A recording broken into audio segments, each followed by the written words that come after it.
picture a building with a brass plaque on the door, clean brass, polished every morning until it catches the light like a small sun. The letters read, "The home of the Good Shepherd for fallen and destitute women. All are welcome. God's mercy extends to all." Now picture what's behind that door. Women working 16 hours a day over boiling laundry vats with hands so red and cracked they bleed into the sheets they're washing. Women locked in dormitories after 8 o'clock. Not for their own safety, but because the locks face outward. Women eating bread and thin soup while the matron upstairs eats roast chicken paid for by charitable donations from people who will never see the inside of this place. Women who came looking for help and discovered too late that they'd walked into something that looked like rescue and functioned like a trap. New York City, 1871, the smell of coal smoke and rot from the East River. The rattle of the Third Avenue elevated railway that hasn't been built yet but already feels inevitable in a city that's moving this fast, this loud, this hungrily. A city of 1 million people pressing against each other in tenements so dense the sun barely reaches the lower floors. A city where you can walk 3 blocks and pass through 3 different countries, 3 different languages, 3 different centuries of human struggle all stacked on top of each other. A city where a woman alone, without money, without family, without connections, had fewer options than almost anywhere else in the industrialized world. And people knew that. Certain people made quite comfortable livings off knowing that. So, I make these history stories. Some of you are probably asleep already, which is ideal. That's literally the point. Some of you are lying there in the dark, wondering if you left the oven on. Some of you are history nerds who've been waiting for someone to do an episode about the absolutely astonishing corruption of 19th century American charitable institutions. Either way, you're welcome. Get comfortable. Take a breath. Here we go. Your name is Margaret Clary. You're 22 years old. You arrived in New York from County Roscommon, Ireland, 8 years ago when you were 14, with your mother, your father, and your younger brother Declan, who didn't survive the crossing. That's not where this story starts, but it's where you carry it, everywhere, like a stone in your coat pocket, the weight you've learned to walk with. This story starts on a Tuesday morning in November of 1871, on the corner of Mulberry Street and Bayard, in the neighbourhood everyone is starting to call 5 Points, even though that's technically wrong. Technically, that refers to the old intersection 2 blocks north. But nobody cares about technically in this part of New York. You're standing on that corner with a carpet bag in your right hand and 31 cents in your left coat pocket, and you haven't eaten since yesterday afternoon. The city moves around you the way water moves around a rock. You've been here 8 years and you still sometimes feel like that. Like the city is liquid and you are solid and incompatible with it. The corner smells of coal smoke, horse, and something wet and rotting from the gutter, which is not a metaphor. There is an actual gutter here full of actual rotting things. Because this is 1871 and New York's sanitation infrastructure is somewhere between inadequate and non-existent depending on which block you're on. You have 31 cents. The carpet bag contains 2 changes of clothing, a rosary your mother gave you the morning she left for Philadelphia with a man named Donahue who you've never met, a small Bible with your name written in the front in your father's handwriting, and the letter. The letter is from your previous employer, Mrs. Aldrich of West 23rd Street, and it says, "Margaret Clary has served in this household for 3 years and has always performed her duties with diligence and honesty. She's leaving our service through no fault of her own, circumstances having changed. Circumstances having changed means Mrs. Aldrich's husband lost his import business in the financial panic last September. Circumstances having changed means the household went from 7 servants to 3 overnight. Circumstances having changed means you were the 4th one let go, given 3 weeks' wages and a handshake and a letter that is carefully, precisely neutral in a way that gives you nothing to work with. You've been looking for a new position for 6 weeks. You've knocked on 47 doors. You know because you've been counting. Of those 47 doors, 19 didn't answer. 14 told you to use the servants' entrance, which you did, and were then told they weren't hiring. 7 said they were only hiring Protestant girls. 3 said they were only hiring German girls. 2 said they were only hiring girls with references from within the last month. And since Mrs. Aldrich wrote your reference in September and it's now November, yours was too old. 1 man on West 15th Street invited you inside, and you left immediately and quickly and didn't look back. And now you're here. 31 cents. No position. No family in the city. The room in house on Mott Street where you've been staying for $1.50 a week is paid through Friday, and then you're out. The wind comes off the river and cuts straight through your coat. Your coat is a good coat. Or it was 4 years ago, when Mrs. Aldrich gave it to you from her own wardrobe, her being slightly broader in the shoulder than you. You've let it out and taken it in and turned the collar twice. And now the wool is thinning at the elbows and along the back. A thin coat in November. 31 cents. 47 doors. You reach into your pocket and pull out the folded piece of paper. Not the letter from Mrs. Aldrich. A different paper. This one you took from a board outside a church on Spring Street, where it had been tacked up alongside notices for missing persons and advertisements for patent medicines and a small printed card inviting people to attend a lecture on the moral dangers of the theatre. The paper reads, "The Home of Industry and Christian Refuge for Destitute and Friendless, Women of Good Character. 24. Bleecker Street Food, Shelter, Employment Training Apply, between the hours of 9 and 11 in the forenoon. Mrs. Adelaide Hartwell, matron, supported by the donations of Christian ladies and gentlemen of New York." You've been avoiding this option for 3 weeks. You know what these places are, or you think you do. The girls at the rooming house on Mott Street talked about them, usually in lowered voices, the way you talk about things that might happen to other people, worse people, people who made worse choices. The charity homes, places for women who'd lost their way, the polite way of saying women who'd been desperate enough to do things that good women weren't supposed to do.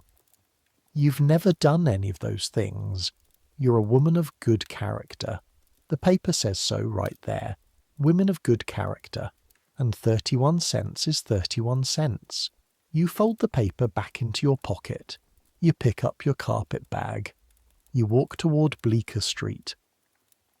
24 Bleecker Street is a narrow brownstone with the brass plaque I described at the beginning. You notice the plaque immediately. It's beautifully made.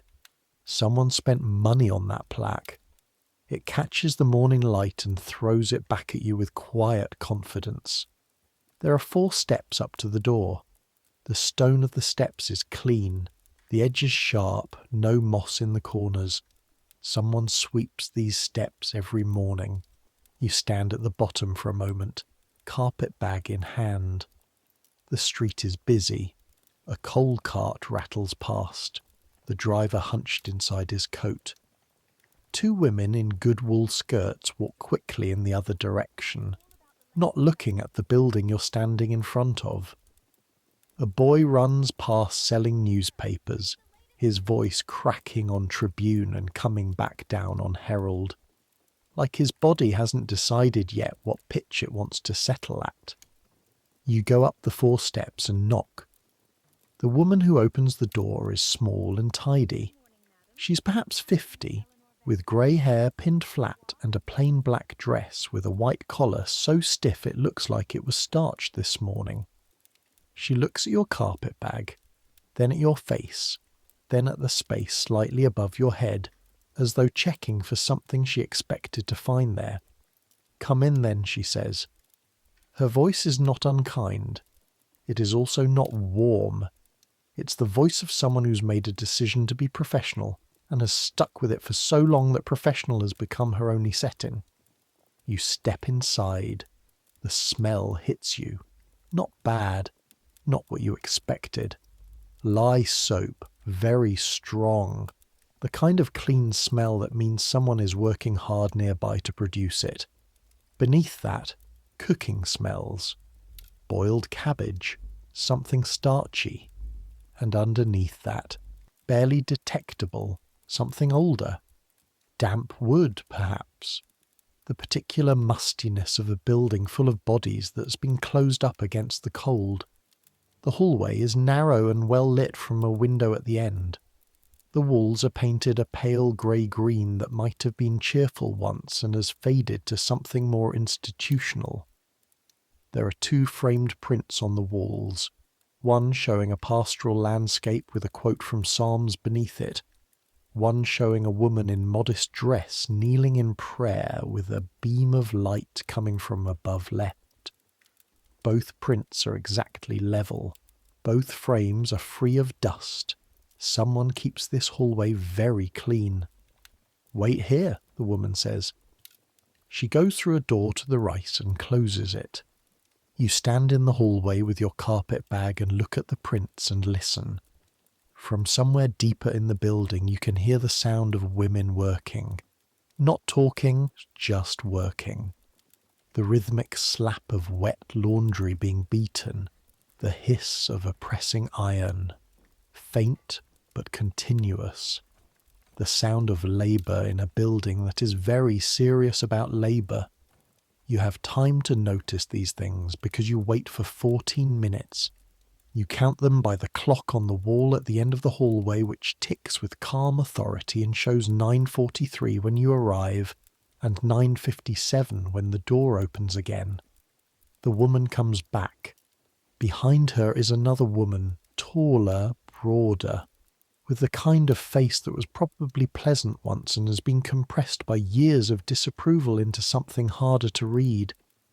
This is Mrs. Adelaide Hartwell. You know it immediately before she introduces herself, before she says a word. Some people carry their authority like a burden. Mrs. Hartwell carries hers like a weapon. She's wearing better fabric than the first woman, a dark blue wool with small buttons, and her hair is iron grey and severely dressed, and she is looking at you with an expression that is simultaneously charitable and assessing, the way you might look at a horse you're considering purchasing for its usefulness rather than its beauty. "Miss Clary," she says. She already knows your name, which means the first woman said something through that closed door. "I'm told you're seeking accommodation and assistance." "Yes, ma'am, I have a reference. In due course." She gestures toward the door she came through. "Come." The room behind the door is small and functions as an office.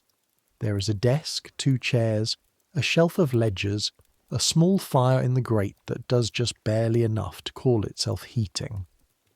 A window looks onto a narrow side yard where you can see, through the dirty glass, 2 women hanging sheets. They are working with the mechanical efficiency of people who have done this particular task so many times that thought has left the equation entirely. Mrs. Hartwell takes the chair behind the desk. She gestures at the other chair. You sit. She asks you questions. How old are you? Where are you from? Are you in good health? Do you have any trade skills? What kind of work have you done? Do you have family in the city? Do you have any vices that she should know about? She says this without a flicker of embarrassment, the way a doctor might ask if you've been near any fever cases. Do you attend church? Which denomination? Do you drink? You answer each question honestly. You're 22.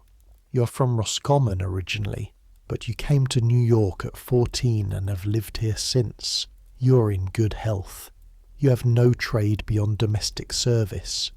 You have done domestic service for 3 years with the Aldrich household, in addition to various day work before that.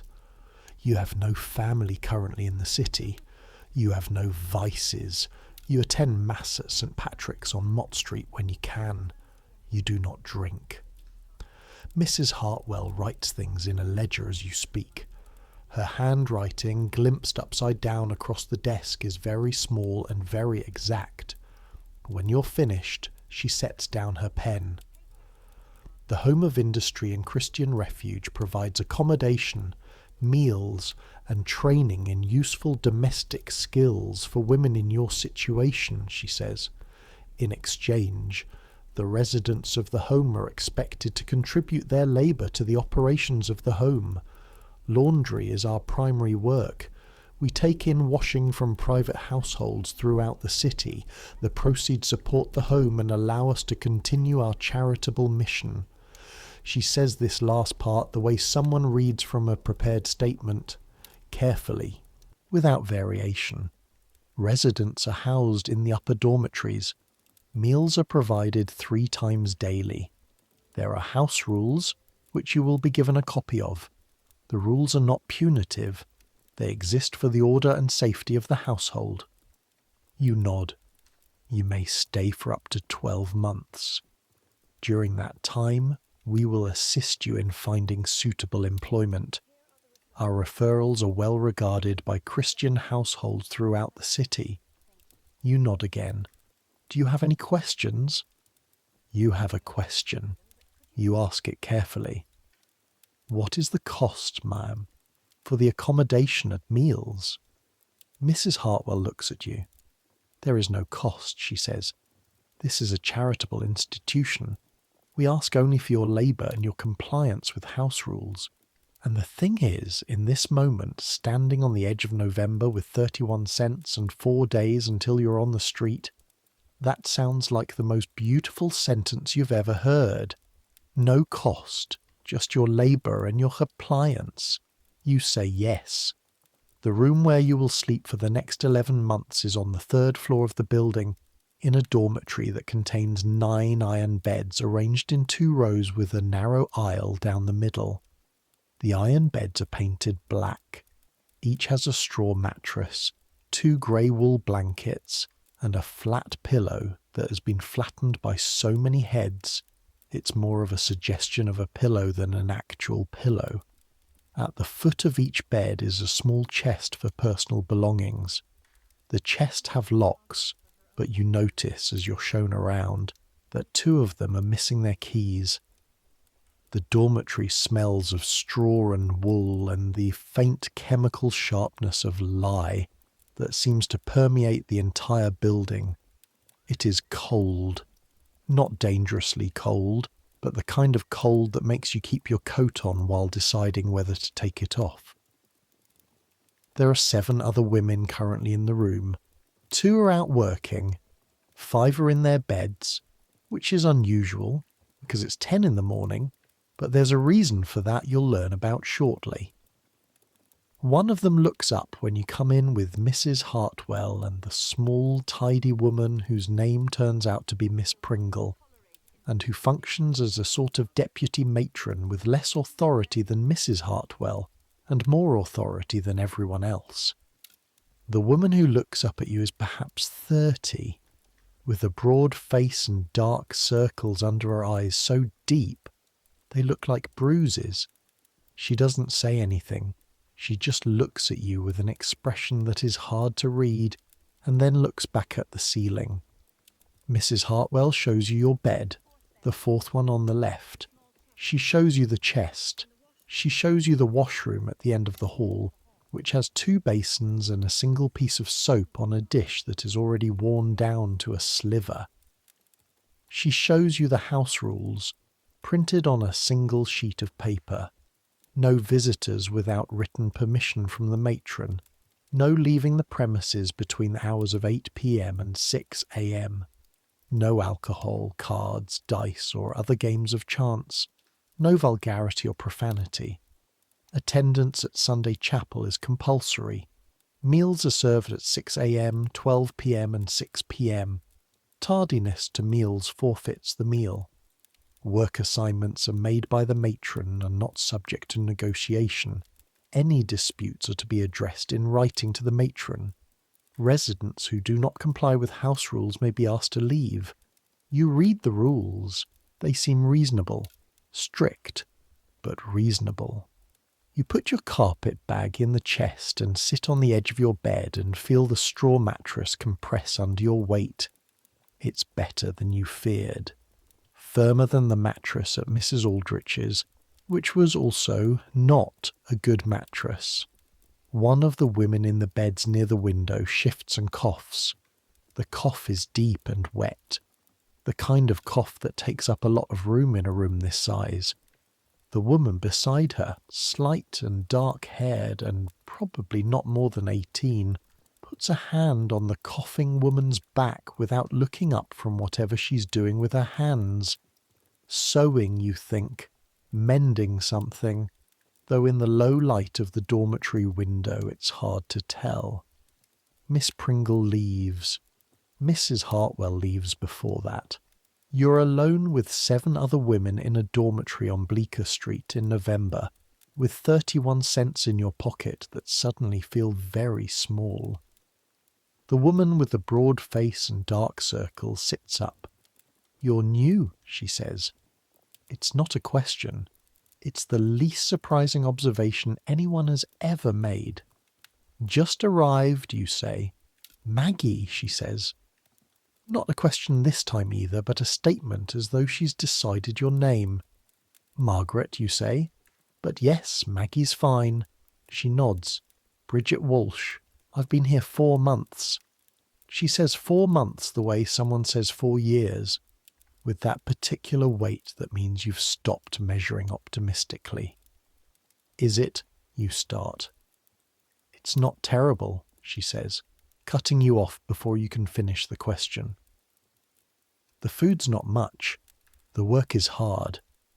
But you've got a roof and a bed and they don't hit you. She says they don't hit you with the quiet emphasis of someone who has had the alternative. You file that away. The girls who are working, you say. What are they doing? Bridget Walsh looks at you steadily. Laundry, she says. Same as what you'll be doing, starting tomorrow.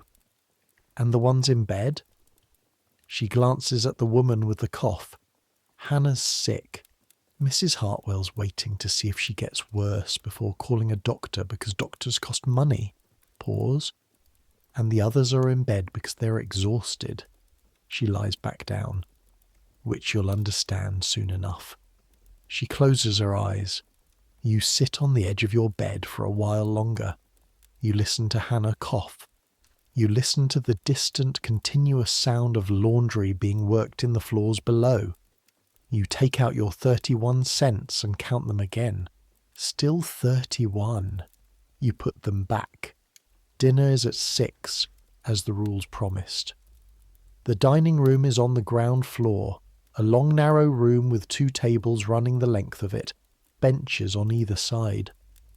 Oil lamps on the wall, not gas, which means the light is warm and uneven and everything sits slightly in shadow.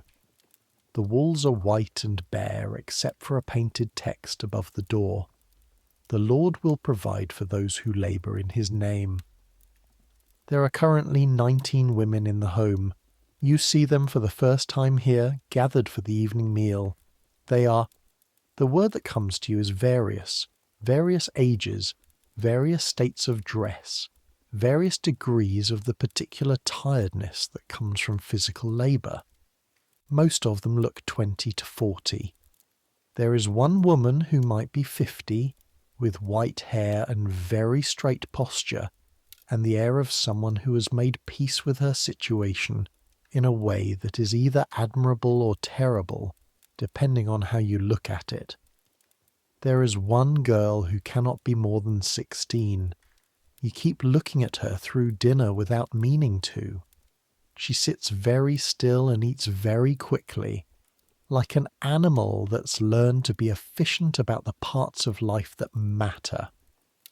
Dinner is a bowl of soup. The soup contains cabbage, some kind of starch that might be potato or might be turnip, and a fat that floats in pale coins on the surface. It is hot. It is barely salted. You're hungry enough that after 36 hours of very little food, it tastes good for exactly the first 4 spoonfuls, and then tastes like nothing. One piece of bread. The bread is yesterday's, hardened but not stale in the way that means it's gone off, just stale in the way that means it was baked yesterday. You eat it all. A cup of weak tea. That is dinner.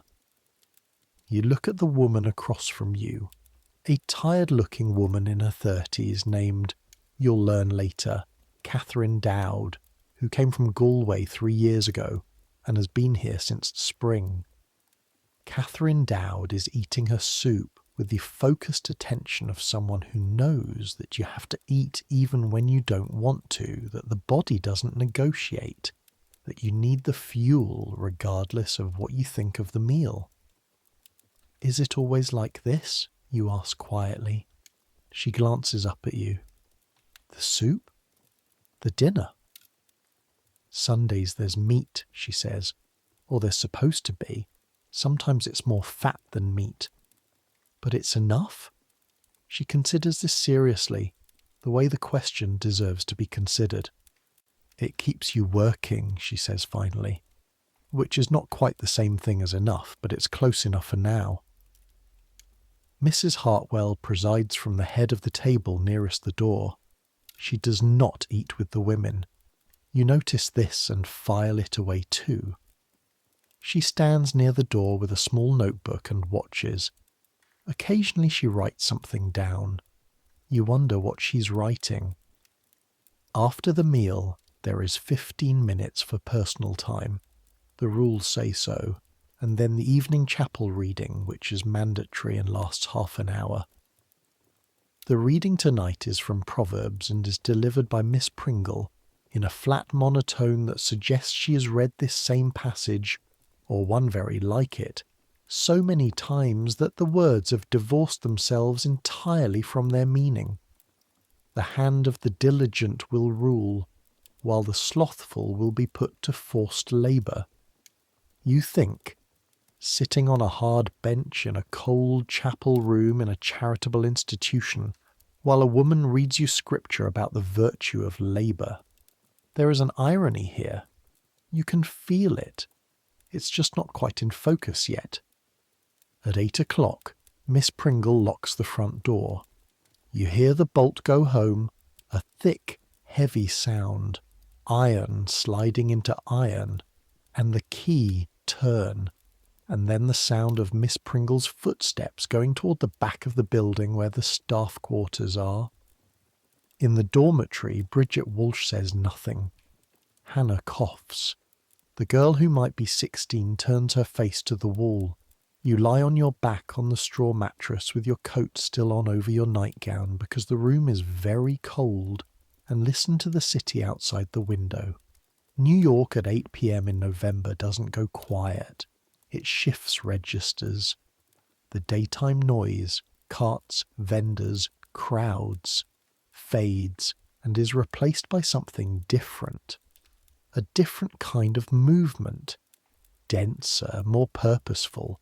The city going about its evening business, which is different from its daytime business, which is different again from its nighttime business at midnight, at 2, at 4 in the morning. You can hear voices from the street below, men's voices mostly, the distant sound of a piano from somewhere, tinny and merry, probably one of the German beer saloons on the next block, a baby crying in one of the tenements across the way. The thin, urgent sound of a child who has been cold or hungry or frightened for long enough that the crying has become less about the immediate problem and more about the principle of the thing. You think about your mother in Philadelphia. You think about Declan, who died at sea in 1863 when he was 6 years old, and you were 14, and your mother wept, and your father stared at the ocean with an expression you have never been able to name, and you stood between them feeling like the only solid thing in a world that had gone liquid. You think about the 47 doors. You think about the 31 cents. You think you have a roof. You have a bed. You have a warm bowl of something, even if the something was not quite enough. In the morning, you will work. You close your eyes. The bolt is heavy and the city is loud, and you're 22 years old on Bleecker Street in November, and you're already noticing things. Small things. The kind of small things that, one by one, begin to add up to something. You just don't have the word for it yet. The word comes later, months later. But the things that add up to it start on your first morning. Work begins at 5:30, not 6. 5:30. The rules say 6 o'clock for breakfast, which they serve at 6, which is true. But in the laundry room in the basement of 24 Bleecker Street, work starts at 5:30, because the fires under the copper vats need to be lit, and the water needs to be heated, and the first loads need to be sorted before the morning deliveries arrive at 7. Who does the fire lighting, the water heating, the sorting? You do. The residents do. The women, you're woken by the bell. A handheld bell that Miss Pringle rings in the hallway at 5:15, with what you will come to think of as unnecessary enthusiasm, and you dress in the cold dark with your fingers stiff and clumsy on the buttons, and you go downstairs with 8 other women to the basement. The basement. Let me tell you about the laundry room, because it's where you will spend more of your waking hours over the next 11 months than anywhere else in the world. It is large for a basement. 2/3 the footprint of the building above it, low-ceilinged, lit by oil lamps on iron hooks that swing slightly in the draught from the coal furnace. The floor is stone, permanently damp, worn smooth in the paths between the copper vats. There are 4 vats, each wide enough to hold what looks like the entire laundry output of several households. There are wooden scrubbing tables, 2 of them, scarred and bleached from long use. There are wooden paddles, long-handled, for stirring the laundry in the boiling water. There is a wringing machine, a wooden-framed contraption with 2 rollers turned by a hand crank, that will, within 2 weeks, give you a callus on your right palm so hard you can press a pin into it without feeling it. And there is the smell, lye, bleach, wet wool. The particular sour smell of clothing that has been worn by people who are not eating quite enough and working rather too hard and who haven't had a proper bath in longer than they'd like. The sulphur smell of the coal fire. The steam smell, thick and close. The smell of hot water against cold air. In summer, women have fainted in this basement from the heat and the steam. You learn this from Catherine Dowd on your second day. In winter, you're in the strange position of being cold and too hot simultaneously. Cold at your back, where the draughts come in, hot at your front, where the steam from the vats hits you. Your hands are in hot water for most of the day. By the end of the first week, the skin on your hands has changed. It has gone from the ordinary roughness of domestic service hands. Red, slightly dry, the knuckles a little chapped, to something else. The hot water and the lye together work on skin the way they work on fabric. They clean, but they also break down. The skin along your knuckles starts to crack. The cracks are small at first, hairline fractures, just enough to sting when the lie gets in. By the second week, they're deep enough to bleed if you flex your hands in the wrong direction. You learn to flex your hands in the right direction. You learn a lot of things by the second week, a week in. Let me tell you what a day looks like. 5:15, Miss Pringle's bell. 5:30, basement, light the furnace, heat water, sort the incoming laundry by type, household linens, personal clothing, work shirts, which require different treatment, different temperatures, different amounts of lye. The sorting alone takes 30 minutes because some of it is badly soiled and some of it is not sorted properly by whoever sent it. And there are occasional items that make you and Catherine Dowd and Bridget Walsh exchange glances of a particular kind without speaking. 6. Breakfast. You go upstairs, eat your bowl of porridge. No, not the thick, hot, properly salted porridge of a house that has money. Thin porridge, watery, with a small pour of treacle that someone measured out with the precision of a person who has thought carefully about how little they can offer, and still call it a meal. And you drink your weak tea, and you go back down. 7. The deliveries arrive. Men with carts bringing the week's laundry from households across lower Manhattan. Each load comes with a slip of paper listing the items. You take in the loads, check them against the slips, initial the slips. The men who bring the loads are mostly silent, efficient, occasionally rude in the way that men are rude to women they consider unimportant, which is, not overtly, not with any particular content, just with a quality of inattention that manages to be precisely as insulting as it intends to be. 7 to 12. Washing. This is the bulk of the day and the most physically demanding part. The copper vats must be stirred constantly or the laundry will scorch. Stirring a vat of boiling water loaded with sheets and shirts is heavier work than it sounds. The paddle is long and the resistance is significant, and after 20 minutes your shoulders ache, and after an hour your arms are burning, and by the end of the morning session you're doing it on pure stubbornness, your body having given its opinion on the matter several times without result. After the washing, the wringing. The wringing machine helps, but it doesn't do the whole job. The heavy items, sheets, wool blankets, working shirts, need to be hand-wrung first to get the bulk of the water out before the machine can handle them. Hand-wringing a sheet that has been boiling in a copper vat is like wrestling with something that is trying very hard to not be wrung. You use your whole body. You brace your feet against the stone floor and twist and pull, and by the time each load is through the wringer, your arms are shaking. 12. Dinner, the bowl of soup, the bread. 1 to 6. The drying and pressing. In summer, laundry is hung in the yard. In November, it hangs in the basement on long wooden racks near the furnace, or it goes to the drying room on the second floor if there's enough space, which there never quite is. The pressing happens in the ironing room on the ground floor. Irons heated on a little stove, the hissing spit test on the iron to check the temperature, the particular skill of pressing a white shirt without scorching it, which takes practice you're acquiring faster than you'd like because of how much you need it. The pressing is lighter work than the washing. It is not easy work. The irons are heavy.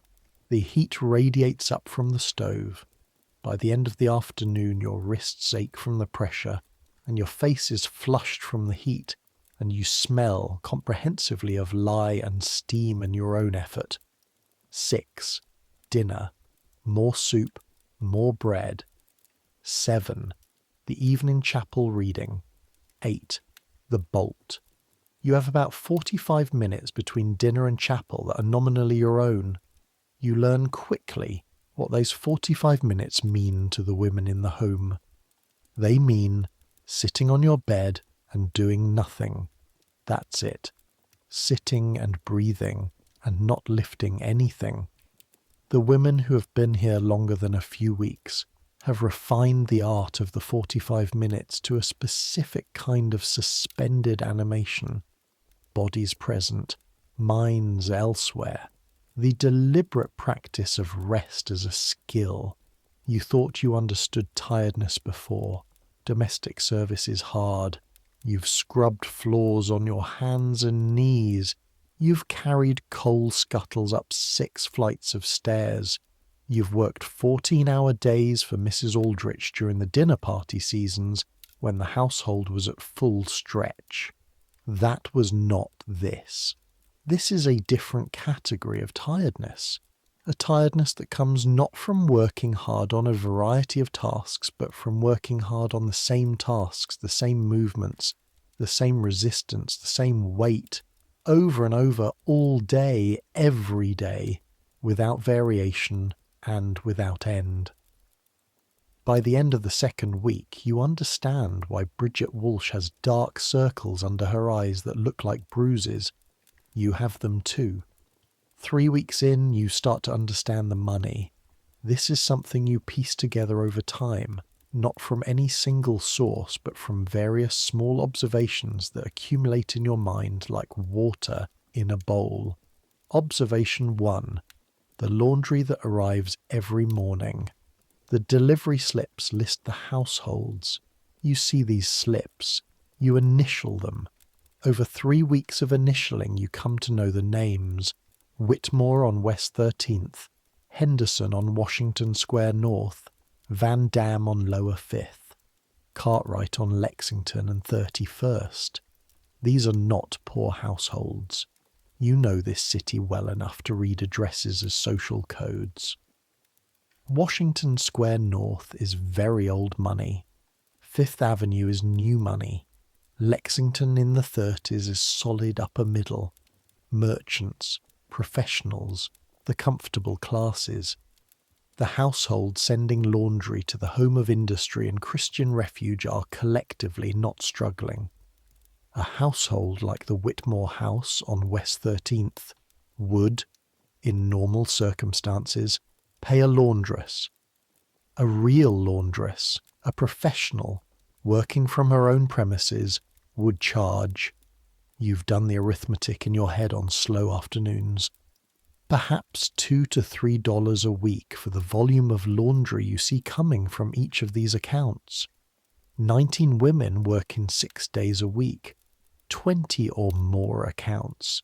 You do not know the precise numbers, but you know enough arithmetic to know that the laundry revenue coming into the home of industry and Christian refuge is substantial. You know what the residents are paid for their labour. Nothing. This is not a secret. This is the arrangement. Room, board, and the possibility of a reference in exchange for your labour. This is what Mrs. Hartwell told you on the first day, plainly, and you agreed to it. But there is a space between knowing a thing and feeling the weight of it, and around week 3 is when the weight arrives. The home of industry and Christian refuge is a business. The charitable mission, the reforming of fallen women, the protection of the destitute, the Christian mercy toward the helpless, is the shop window. It is the brass plaque on the front door. It is what goes in the newspaper notices, what gets read at church fundraisers, what appears in the annual report that Mrs. Hartwell submits to the donors who support this institution with their charitable giving. What happens inside the building is, the charitable giving pays for a building and a small staff, and the labour of desperate women pays for everything else, and the laundry revenue goes where? That's the part you can't quite see yet. But you start looking. You start talking to the women. This takes time. The culture of the home is not a talking culture. The work is too loud and too constant in the basement for real conversation during the day. During the 45 minutes before chapel, people are too tired. And the dormitory, after lights out is supposed to be quiet, though that rule is enforced with varying consistency. But there are pockets. The walk to the ironing room and back, which you make 3 or 4 times a day, passes through the ground floor hallway, and sometimes another woman is making the same walk, and sometimes, in the 30 seconds it takes to walk that corridor, 2 people say things. There is a Sunday break between chapel and dinner, about 90 minutes, when residents are allowed to sit in the small parlour on the ground floor or in the dormitory. People talk on Sundays. Not freely. There is always the feeling in this building that you are being listened to, though you can't always identify who is doing the listening, but enough. And then there is Hannah. Hannah Beale is the woman who coughed on your first night. She is 27, from somewhere in Connecticut, and she's been in the home for 9 months, and she has a chest condition that gets worse in the cold and the steam of the laundry room, and which Mrs. Hartwell has been promising to have seen to by a doctor since September, and has not. Hannah is therefore 3 weeks in, lying in bed for extended periods of time, which the house rules do not technically permit, but which Miss Pringle is turning a blind eye to, possibly because she genuinely doesn't know what else to do with a woman who cannot stand at a vat for 8 hours and is not well enough to be sent away, and for whom calling a doctor would cost the home money. Hannah knows things. She's been here 9 months. She's quiet but observant, the kind of person who hears everything without seeming to, and she has 9 months' worth of observations stored up, and no particular reason to keep them to herself.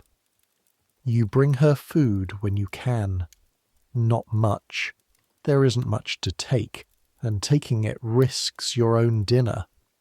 But sometimes a heel of bread from the table, tucked into your apron pocket while Miss Pringle's head is turned, carried up to the dormitory with the casualness of someone who happens to have a piece of bread in her pocket and happens to be going upstairs. Hannah takes it without comment. She chews slowly, carefully, the way a woman chews who has learned that her body might not reliably process what she puts into it, and who doesn't want to waste the fuel on an experiment. "How long have you been planning to leave?" she says one afternoon in November, 3 weeks after you arrived. You're sitting on the edge of your bed, which is your one piece of furniture, your one small territory in this room. You've taken off your shoes, which is the most luxurious thing you can do in the 45 minutes before chapel. Your feet are white and slightly swollen from the long hours on the stone floor. "What makes you think I'm planning to leave?" Hannah looks at you. Her eyes are very clear, clearer than the rest of her, as though all her vitality has retreated into her gaze for safekeeping. "Because you count things," she says. "I've watched you. You count the slips, you count the loads. You watch Mrs. Hartwell's face when she looks at the ledgers. You're a person who's trying to understand what's happening." A pause. "Most of the girls here try not to understand what's happening. It's easier." "Is that what you do?" you ask. "No," she says. "I'm like you. Which is why I've been here 9 months and I'm still angry." She coughs. The cough takes a long time to resolve. The angry ones stay the longest. The easy ones leave the soonest, because the easy ones have somewhere to go. What's the longest anyone stayed? 2 years, she says. Mrs. Hartwell's rule is 12 months. But if you haven't found a position, she gestures at the room, the building, the situation. Where are you going to go? And there it is, the thing you've been not quite looking at. The home requires your labour in exchange for room and board. If you leave without a position, which means without a job in a household somewhere, which requires a reference, which comes from Mrs. Hartwell, you have nowhere to go. If you displease Mrs. Hartwell, she can withhold the reference. If she withholds the reference, the letter from the Home of Industry and Christian Refuge, which is what prospective employers in this city want to see from a woman who has spent any time here, that letter becomes a door that doesn't open. The women who leave successfully, Hannah explains, are the ones who accept the reference on Mrs. Hartwell's terms. Quiet, grateful, compliant. Who say the right things about the home when they leave. Who do not tell the household that employs them about the conditions in the laundry room. Who do not mention the thin soup. Who are, in other words, advertisements for the home's charitable mission rather than evidence against it. And if you leave without the reference, you ask, then you're on the street, Hannah says simply, with nothing better than you came in with, except maybe worse, because you've been here and people wonder why you needed to be here. She lies back and closes her eyes. The brass plaque on the door, she says. You noticed it, didn't you, the first day? Yes. She has it polished every Monday morning, the first thing. Before the fires are even lit in the basement, some girl is out there with a cloth and brass polish, making it shine. Mrs. Hartwell checks it herself. Hannah pauses. The brass plaque is for the donors. The donors give money because they believe in the mission. The mission is real enough in her mind. She thinks she's doing good. Is she? A long silence. She keeps us fed, Hannah says. She keeps us off the street. She doesn't hit us. She finds positions for some of us. She genuinely believes that work is a moral remedy for female distress and that we are being improved by it. Another pause. She also pays herself $140 a month from the charitable fund. And I know this because I cleaned her office once when Miss Pringle was sick and the ledger was open on the desk. $140 a month. Your wages at the Aldrich house for 3 years of full domestic service were $8 a month. You sit with that for a moment. How much goes to the donors' reports, you ask? Hannah smiles. It is not a happy smile. According to the published annual report, I found one in the parlour from last year. The home spent approximately $400 on food for residents, $200 on coal and utilities, $120 on staff wages beyond the matron, and $4,000 on administration, maintenance and program development. $4,000. That's what it says. Her voice is flat, not angry. Flat in the way that anger goes when it has been burning at the same level for long enough that it no longer peaks. And the donors think administration means offices and ledgers and printing costs, because that's what administration means in the other charities they support, in hospitals, in societies. But here, administration means whatever Mrs. Hartwell decides it means. She coughs again. The donors come once a year for the December inspection. They come in their good coats and their charity smiles, and they see the clean hallway and the polished plaque and the women in their aprons being diligently industrious, and they go home feeling good. She looks at the ceiling, and none of them have ever been in the basement. December. The inspection. Hannah told you about it. Bridget Walsh told you about it with more detail because she's been through one. The December inspection is the home's annual accountability to its donors, a committee of charitable ladies and one clergyman who come once a year to review the home's mission and verify that the charitable funds are being used as intended. The committee is 3 women and Reverend Abner Price of the First Reformed Church on Houston Street. The women are Mrs. Elizabeth Willard, who chairs the committee and whose late husband made a fortune in dry goods, Mrs. Charlotte Fairfax, whose connection to the home is through her church ladies' auxiliary, and Miss Anne Croft, who is young and serious and who once trained as a nurse before the training ended, for reasons no one discusses openly. They come on the second Tuesday of December at 2 in the afternoon. The preparation begins 3 days before.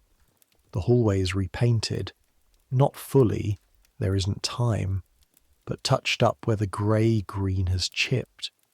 The prints on the walls are straightened, although they were already straight. The brass plaque receives its Monday polish and an additional Wednesday polish. The dormitory is rearranged. This is the part that matters. Normally, 9 iron beds in 2 rows. Normally the bed's made with the 2 grey blankets and the flat pillows, which is fine, functional, but looks like what it is: institutional housing for women who have nothing better. In preparation for the inspection, 3 things happen. First, additional blankets appear. Not permanently. These blankets are taken from a chest in the supply room that you've never seen open before, and they will go back in the chest after the inspection. But for Tuesday afternoon, each bed has 3 blankets. 3 blankets looks more comfortable. 3 blankets looks like the home has resources to spare. Second, the beds are made more carefully. Miss Pringle spends an hour on Monday evening making each bed with the precision of a woman who knows she's constructing something for an audience. The blankets are pulled tight. The corners are folded sharp. The pillow, still the same flat compressed pillow, is placed at the correct angle. It looks briefly like a different kind of room. Third, the personal chests are cleared. Not cleared of contents, cleared of signs of poverty.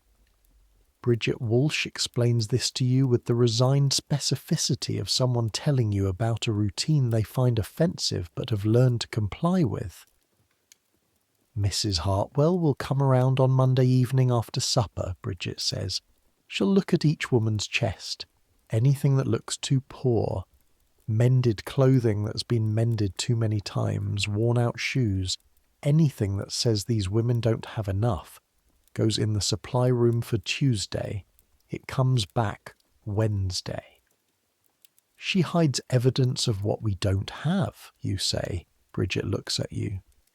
She presents the home in its best light, she says carefully. That's the phrase she used when she explained it to me. Our first December. She pauses. She said she owes it to the donors to show the home at its best. Because if donors believe their money's going somewhere good, they keep donating. And if they stop donating, the home closes. The home closes, Bridget confirms, and then we're on the street. There it is again. That particular architecture of dependency. The roof over your head that is also a ceiling. The food that is also a chain. The help that is also a trap. And the trap that is also help. And the fact that these things are not opposites. You think about this for several days before the inspection. You think about it while your hands are in the boiling water and the cracks on your knuckles sting with lye. You think about it while you're pressing shirts with an iron that weighs more than it looks. You think about it in the 45 minutes before chapel, sitting on your bed in the company of your own thoughts. The thing about a trap that is also help. It only works as a trap because the help is real. If the soup was worse, if the bed was colder, if the bolt on the front door was crueler, the women would leave. Some would find somewhere else. Some would simply choose the street, which is a different kind of trap, but at least the door opens outward. Mrs. Hartwell is not stupid. Mrs. Hartwell has calibrated over years the precise level of adequate that keeps women in the building without being good enough that women feel no urgency to leave. It is a careful calibration. It requires intelligence. It requires attention. It requires, in a way you find genuinely uncomfortable to acknowledge, skill. She's also calibrated, over years, the precise level of presentation that satisfies the inspection committee. Enough evidence of genuine charity to keep the donations flowing, not enough transparency to prompt questions about where the laundry revenue goes. Tuesday, December the 12th, 2 in the afternoon, the committee arrives in a cab. You watch from the ironing room window because the ironing room faces the street, and because you have arranged, without consciously planning it, to be doing your pressing at a time that gives you this view. 3 women in good wool. The clergyman in black with white collar, white-haired and walking carefully as though the pavement has betrayed him before, and he doesn't intend to trust it again. A servant from one of their households carries a covered basket, refreshments you'll discover for after the tour when they're settled in the parlour with Mrs. Hartwell and don't have to smell the basement anymore. Mrs. Elizabeth Willard goes up the 4 front steps first without waiting, with the ease of a woman for whom entering buildings is not something she needs to consider. She's perhaps 60, broad-shouldered with good posture, and the expression of a woman who has spent many years doing good works and knows the difference between doing them and performing them, though her current situation involves more of the latter than she realises. Mrs. Charlotte Fairfax is softer, rounder, with a worried face. She smiles at the front door as Miss Pringle opens it. Miss Pringle curtsies. Miss Anne Croft does not smile. She looks at the building with the focused attention of someone who's been told to look carefully and is taking the instructions seriously. You set down your iron. You go back to the basement. The tour takes approximately an hour. You know this because Bridget Walsh has described it to you in detail, and because the sounds of footsteps and voices on the floors above you are audible, intermittently while you work. The tour begins with the parlour, this small ground floor room that functions during the inspection as a drawing room, with a fire in the grate and the furniture rearranged to suggest comfortable domesticity. Mrs. Hartwell discusses the home's mission. She speaks about the women in her care with a practised warmth that is not precisely false. She does feel something for the women, or has convinced herself she does, but is curated in the way that a garden is curated, the good parts visible, the maintenance hidden. Then the dining room, immaculate. The table set for dinner, though it's 2 in the afternoon, suggesting preparation and order. Then the dormitory, the 3 blankets, the sharp corners, the carefully angled pillows. Then the workrooms, the ironing room, where the committee comes at 2:15 and watches 4 women pressing shirts with appropriate efficiency. The women doing the pressing have been selected for this. They are the 4 most composed-looking women in the home, the 4 whose faces most reliably show calm industry rather than exhaustion. Bridget Walsh is one of them. She presses a shirt with the focus of a surgeon. She does not look up when the committee enters. She says, when Mrs. Willard asks if the work is satisfying, "Very much, ma'am. It's honest labour." Honest labour. That's true. The committee does not go to the basement. The basement is not on the tour. When they sit in the parlour afterward, eating the refreshments from the covered basket and listening to Mrs. Hartwell discuss the home's need for additional funding to expand their accommodation to serve more women, Miss Anne Croft asks a question. You know about this question because Bridget Walsh is refilling the tea from the kitchen, which is adjacent to the parlour, and hears it through the partially open door. Miss Croft asks, "The laundry work, what is the arrangement regarding the revenue from that operation?" Mrs. Hartwell answers, "The laundry is our training programme. The women learn valuable skills in a structured environment." The revenue supports our operational costs, Miss Croft asks. How much revenue does it generate? Mrs. Hartwell says, our annual accounts show the contributions of each program to our operational budget. I'm happy to share them with you. Miss Croft asks, and the residents? They're compensated for their labour. Mrs. Hartwell answers, they receive room, board, moral guidance, and the preparation for respectable employment that will serve them for the rest of their lives. That is the nature of our charitable mission. These women come to us in difficult circumstances. Our obligation is not merely to their immediate comfort, but to their long-term moral and practical development. A pause. I see, says Miss Croft. Bridget Walsh, at the kitchen door, cannot see her face. But from her voice, Bridget tells you later, there was something in those 2 words, I see, that was not fully satisfied.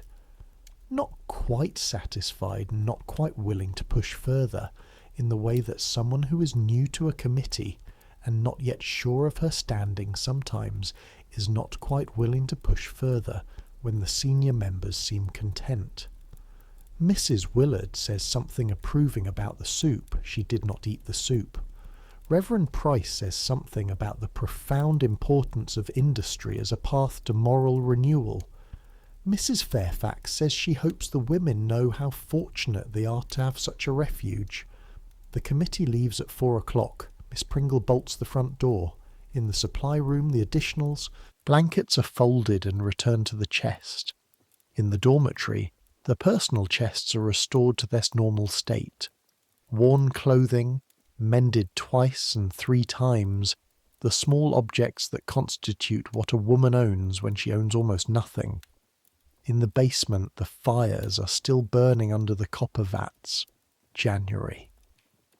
After Christmas, which brings 1 pound of beef per 8 residents and a glass of sherry each after the chapel reading, and which is the best 24 hours of your 11 months here, and which is over by 5 o'clock on Christmas afternoon, when Miss Pringle rings the bell and the work recommences. January. You have now been in the home for 2 months. Your hands look like the hands of a woman 10 years older than you. The cracks on your knuckles have scarred over but leave a roughness, a permanent alteration of the texture of the skin. Your shoulders have changed shape subtly from the constant paddling and wringing. You can feel when you roll your neck a stiffness in the left side that wasn't there in October. Hannah is worse. Her chest is worse, and Mrs. Hartwell has still not called the doctor, and you have watched Bridget Walsh ask 3 times, each time with slightly more edge in her voice, and each time Mrs. Hartwell says she is looking into it, which appears to mean nothing. Hannah cannot work in the basement. She is moved, quietly, to light ironing work in the ironing room, which is not the basement and is warmer, a concession that costs nothing because Hannah's labour in any form is better than no labour. But the cough is getting deeper. In the dormitory at night, the sound of it fills the room with the particular helplessness of hearing someone suffer in a way you cannot fix. You decide to do something, or rather, you've been deciding for weeks, and you finally decide to stop deciding and start doing. What you do is, you write a letter. This requires paper, which costs money you don't have. You solve this by taking a single sheet from the supply of writing paper in the parlour, which is there for residents to write letters, a resource you've never previously used. 1 sheet. The theft, if it can be called that, is not invisible to you, but neither is Hannah's cough. The letter is addressed to Miss Anne Croft, care of the First Reformed Church, where the committee meets. You do not know her home address. The letter says in careful language, because you are writing to a woman of education, and you want to be taken seriously. Dear Miss Croft, I write to you as a resident of the Home of Industry and Christian Refuge on Bleecker Street, where I've lived for the past 2 months. I am writing because I believe there are aspects of this institution's operations which are not visible to the inspection committee, and which you, as a person who asks careful questions during the December inspection, may wish to understand. I am not writing out of malice toward Mrs. Hartwell, who provides real assistance to women in genuine need. I am writing because I believe the assistance could be different in kind, and because one resident is currently ill and in need of a doctor who has not been called. The primary work of this home is commercial laundry. The volume of this work is substantial. The revenue from this work, which is generated entirely by the residents' unpaid labour, does not appear to be fully accounted for in the annual report's description of programme costs. I am aware that I may be mistaken about some of these things. I'm asking only that you look more carefully at the basement level of the building, which was not included in the December tour. I am not signing this letter because I have no other place to go, and I must therefore ask for your discretion. A resident. You fold this letter. You put it in your pocket. Getting it out of the building is the problem. The front door is bolted from 8 at night and the key lives in Miss Pringle's room. During the day, women go in and out only on errands, and the errands are specified and accompanied, at least at first. New residents are not sent on errands alone. You've been trusted in the past few weeks with solo errands, taking finished laundry to nearby households that don't send carts, collecting supplies from a particular shop on Bleecker. On a Wednesday morning in January, you are sent with the delivery to a household on Barrow Street. You deliver the laundry. You receive the receipt. On the way back, you pass a church, not Miss Pringle's church, any church. You go in on the basis that it is a church and there may be someone there. There is a sexton. You explain that you need to send a letter and don't have money for postage and ask if he can help you. He looks at you for a moment with a particular assessment of a person who is trying to determine whether you are a person with a legitimate problem or a person with a plan. You show him the envelope. Miss Anne Croft, First Reformed Church. She attends Our Lady's auxiliary meetings here, he says slowly. I could give this to her directly. That would be, yes, you say. Please. You leave the church quickly and return to the home, and you're back within the time an errand to Barrow Street should take, and Miss Pringle says nothing. 2 weeks pass, nothing happens. You continue washing and wringing and pressing.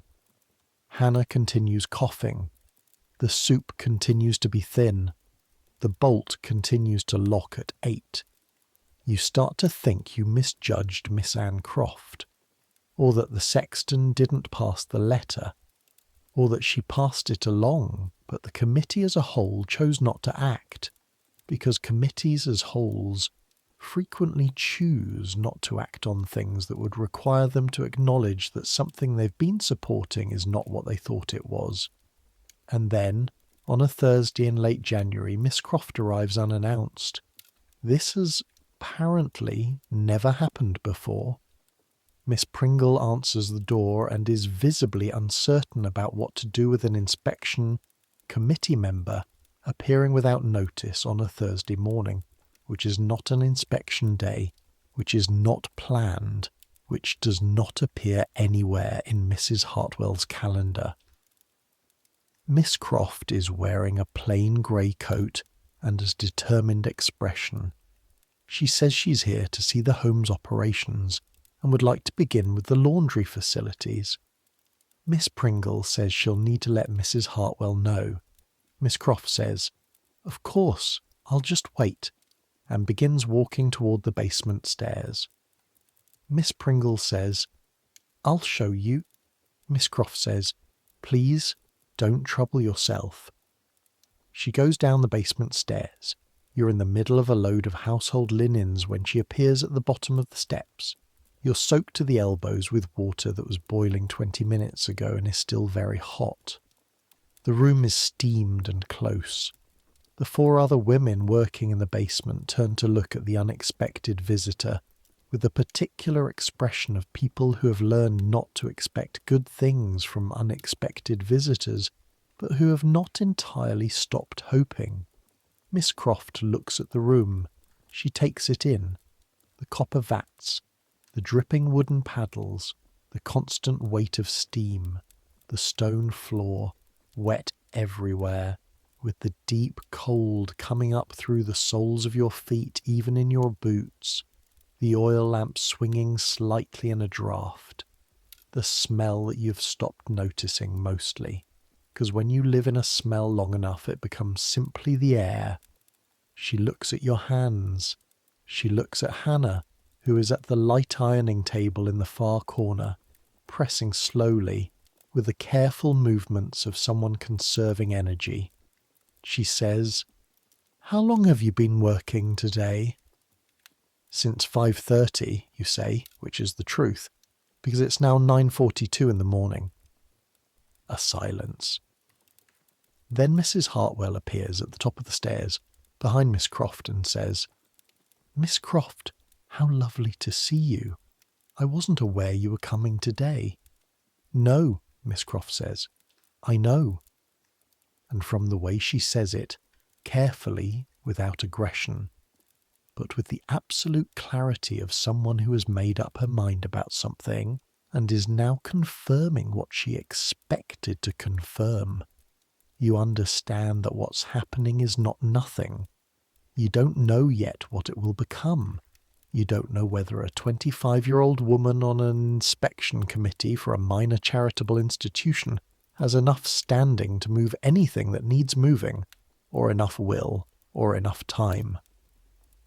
But she came down the stairs, alone, without notice, on a Thursday. She looked at the room. That is not nothing. What happens in the weeks after Miss Croft's visit is this. She writes a detailed letter to the full committee, which Bridget Walsh knows about because the committee secretary is the sister of a woman who attends Bridget's church.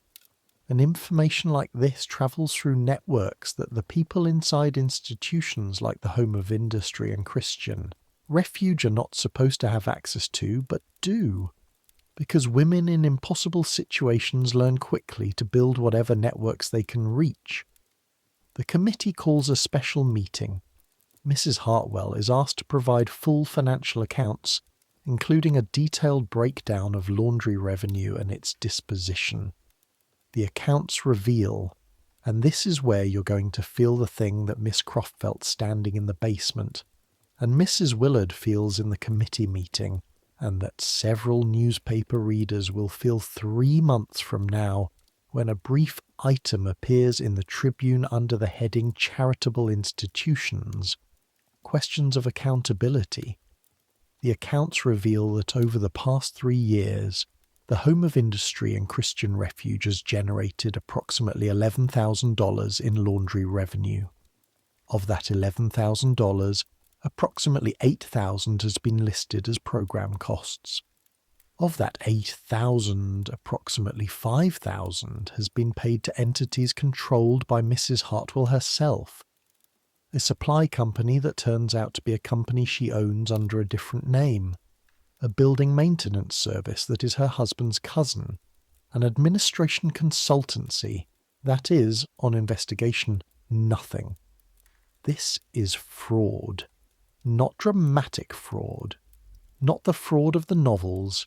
Not embezzlement from a vault in the dead of night with a stolen key.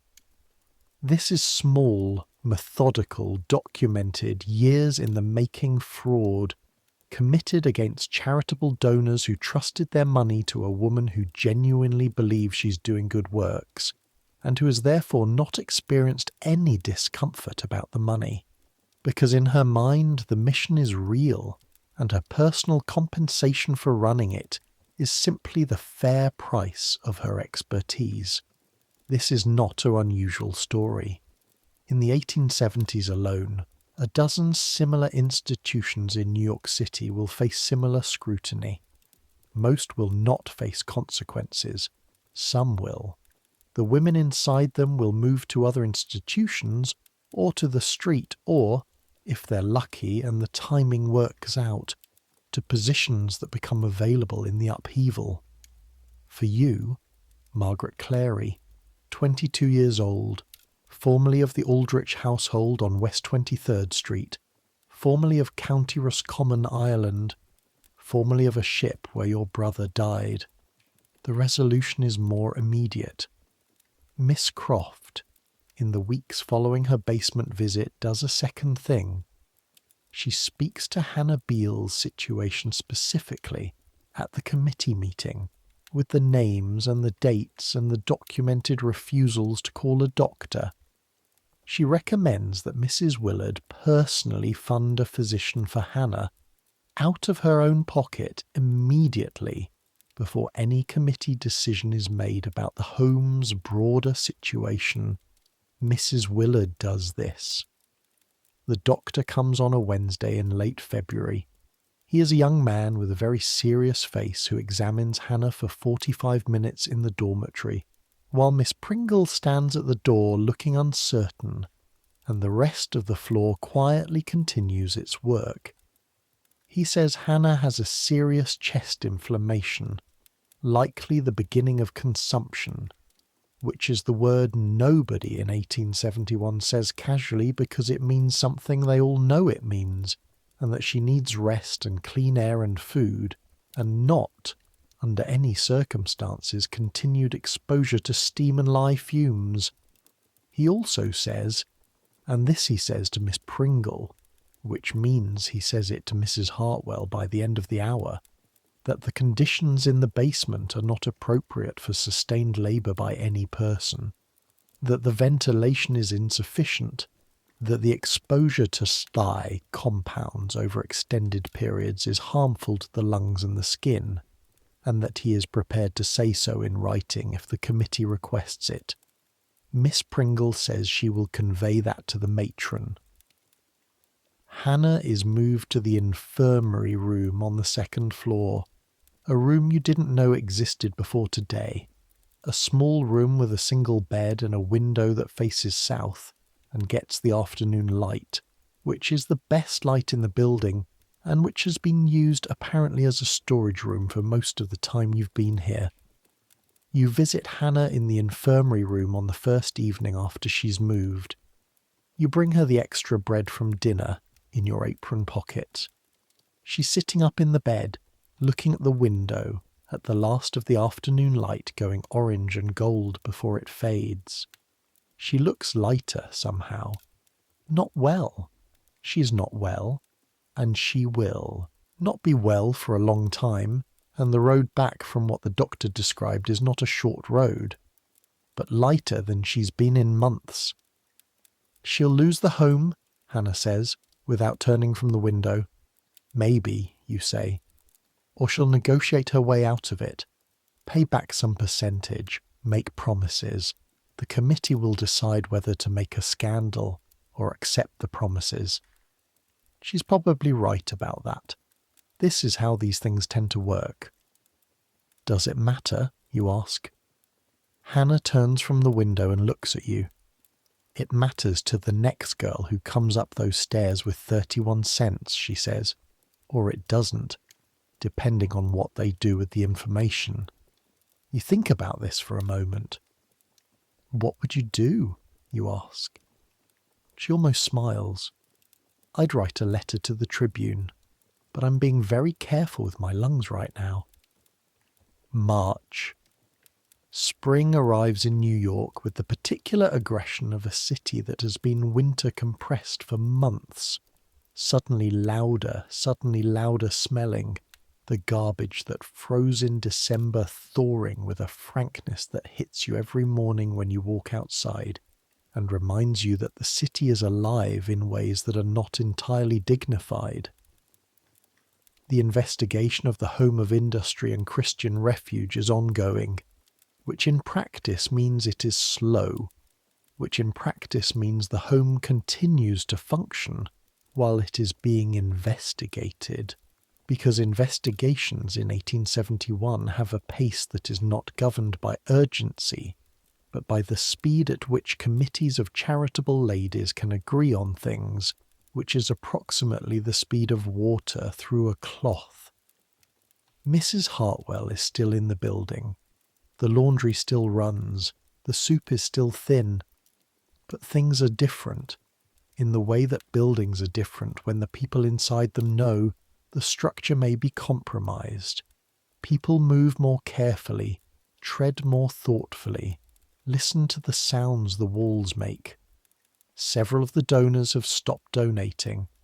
Word has travelled, quietly, through the network of charitable ladies and their church auxiliary meetings and their dinner parties, with the kind of men who know the other men on the boards of the other institutions. Nothing published, nothing official yet, but the particular information movement of a city that runs, at its upper layers, on reputation and trust and the knowledge that everyone knows everything eventually. Miss Anne Croft has been appointed, with Mrs. Willard's backing, as temporary oversight liaison for the home. This means she comes every other week. She looks at the accounts. She looks at the basement. She talks to the women. She talks to you specifically twice. The first time is brief. She asks if you sent the letter in January. You tell her yes. She nods. She says nothing explicitly approving because she's careful, precise, the kind of woman who knows that explicit approval of unauthorized letter writing by residents to committee members is not something she should be seen to encourage. But she looks at you for a moment with an expression that might be respect, or at least serious attention, and she says, "Is there anything else I should know?" And you tell her about the extra blankets that come out before inspections, and you tell her about the personal chests. She writes it down in a small notebook with a very sharp pencil, and she says, "Thank you." The second conversation is longer. It's in early March, in the parlour, and she asks about your situation, your previous employment, your reference, your prospects. You tell her. She asks if you're looking for a position. You say yes. She says she may know of something. She doesn't specify. She writes something in the notebook. 2 weeks later, a letter arrives for you, hand-delivered by a boy, which means someone spent money on a personal delivery rather than the post. It is from a Mrs. Temperance Booth of East 10th Street. Mrs. Booth requires a parlour maid. She has heard good things from Miss Croft, who attends her church. She wonders if you might come for an interview. The letter from Mrs. Aldrich, the one that says always performed her duties with diligence and honesty. You have been carrying it in your Bible for 7 months. You bring both letters to the interview. You get the position. The wage is $9 a month, which is $1 more a month than the Aldrich household paid you, and which, after 7 months of working for nothing, sounds like wealth. You give 2 weeks' notice to Mrs. Hartwell, because the house rules require it. This is a formality that generates a particular quality of silence in Mrs. Hartwell's office. The silence of a woman who knows the investigation is ongoing, and who is not in a position to be punitive toward a resident who has been entirely compliant, technically, with all written rules. She writes you a reference. The reference says, Margaret Clary was a resident of this home for approximately 7 months. She performed her assigned work with diligence and is recommended for domestic service. It's not warm. It's not cold. It's the reference of a woman who is being careful. You don't need it to be warm. On the Thursday morning of your last day, You're in the dormitory folding your 2 changes of clothing into the carpet bag that has been sitting under the bed since November. The dormitory is quiet. The other women are at breakfast, except for Catherine Dowd, who has come back early from the dining room and is sitting on her bed watching you pack. "Where are you going?" she asks. "East 10th Street, a family," she nods. "Is it a good position?" "I think so," you say. "Parlour maid." She nods again. She's watching your hands, which are moving efficiently over the folded clothing, packing the Bible and the rosary and the letter from Mrs. Aldrich, the original letter, the one that has survived everything, into the corners and top of the bag. "Your hands are different," she says. You look at your hands. They are. The knuckles scarred, the skin thickened at the palms, the particular roughness at the fingertips that comes from months of lye and hot water.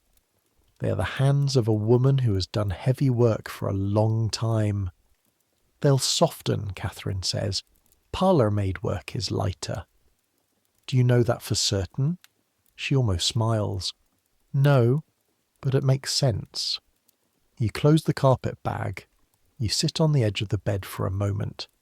The straw mattress compresses under your weight for what will be the last time, and you notice this, and you think, 7 months is long enough to know a mattress, long enough to know a room, long enough to know the sound of the bolt at 8 p.m. and the sound of Miss Pringle's bell at 5:15, and the particular rhythm of the ringing machine and the weight of a paddle in a boiling copper vat. You stand up. You pick up the carpet bag. "You should go," you say to Catherine. "You'll miss the end of breakfast." "Thin soup," she says, not missing much. But she stands and she looks at you and she says, "Good luck." "You too," you say, and you mean it for whatever it can do, which is not enough but is not nothing. You go down the hallway, past the prints, past the clock that read 9:43 when you arrived in November and reads 9:18 now in March, which makes a kind of narrative sense even though clocks don't work that way. Past Mrs. Hartwell's closed office door, down the 4 front steps. The brass plaque is to your right as you face outward. Polished last Monday, as always, catching the morning light. You stand on the pavement with your carpet bag in your right hand, and the city moving around you the way water moves around a rock. It's cold still, the particular cold of a New York March that hasn't decided yet whether to be winter or spring, that hedges its bets with raw wind and occasional pale sunshine that gives light without warmth, as though the sun is present but uncommitted. You start walking east toward 10th Street. The city is the city. The coal smoke and the horse and the garbage and the vendors and the noise and the crowds and the 1,000 languages and the 10,000 lives pressing against each other in a space that was never quite large enough for all of them, but continues, regardless, to hold them.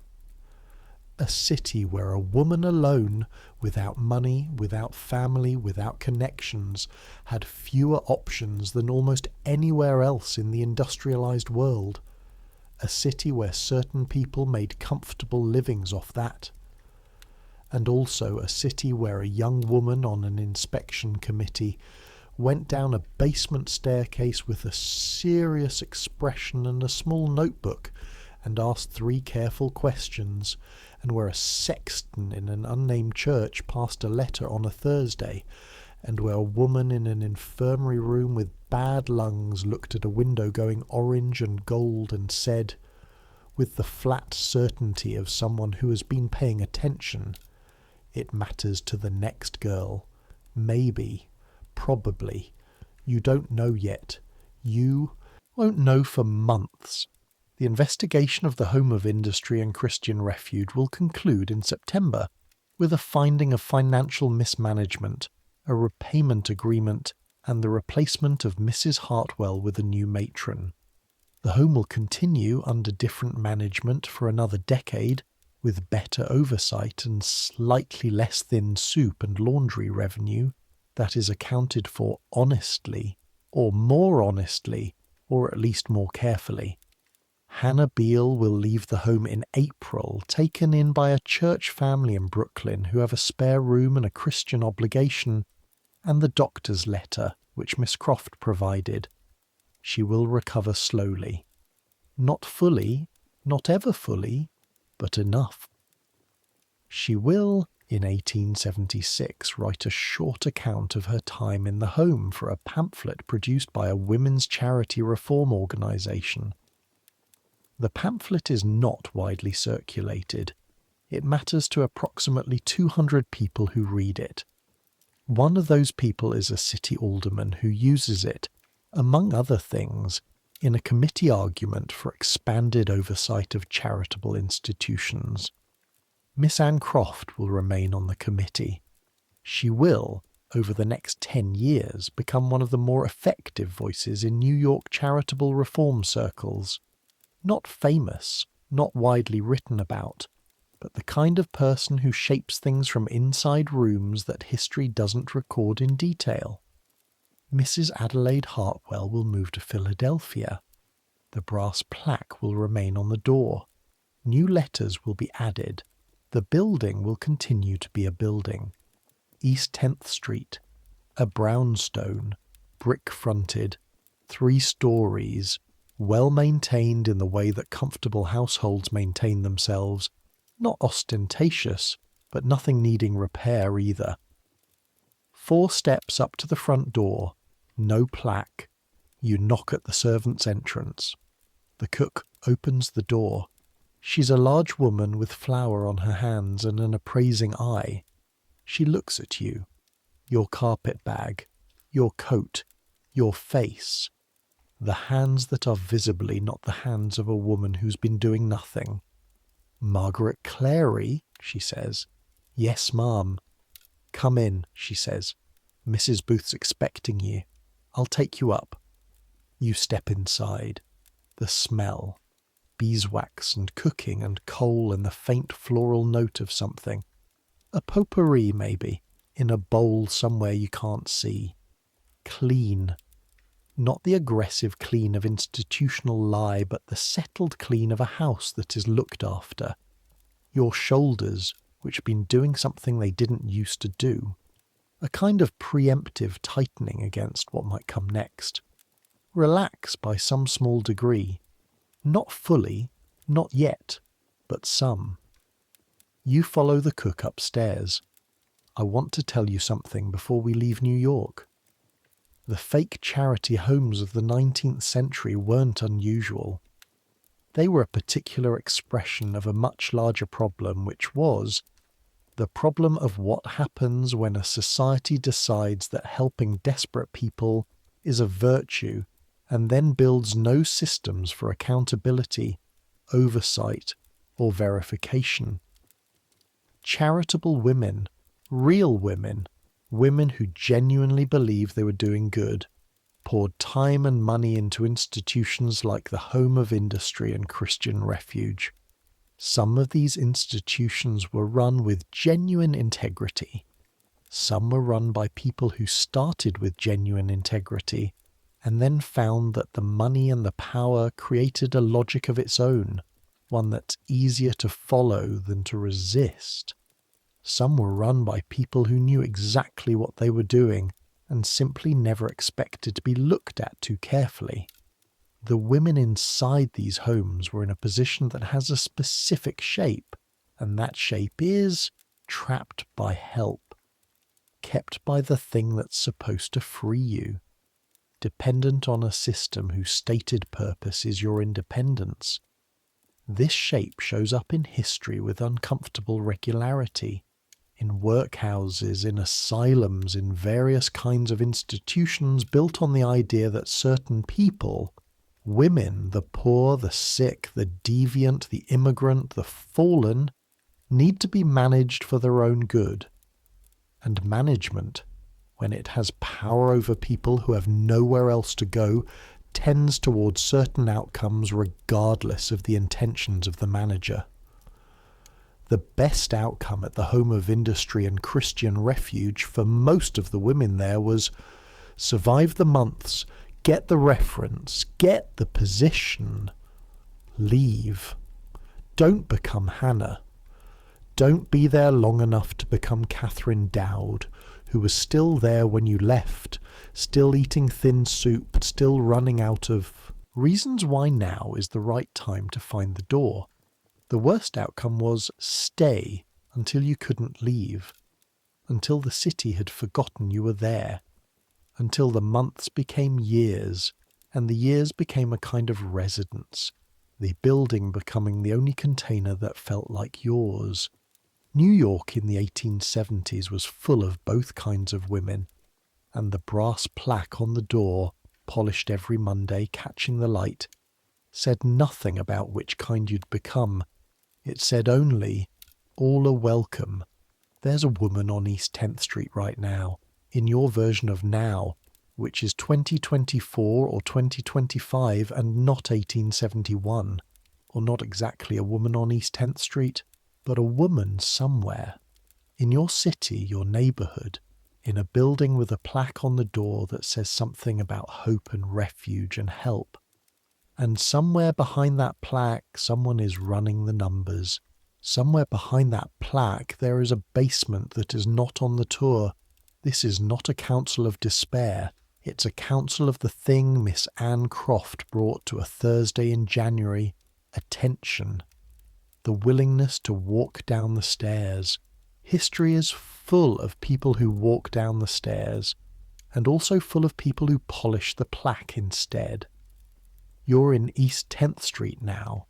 You're upstairs, with the cook, who is showing you the parlour maid's room, a small room on the 3rd floor, clean, with a window that faces west and catches the afternoon light.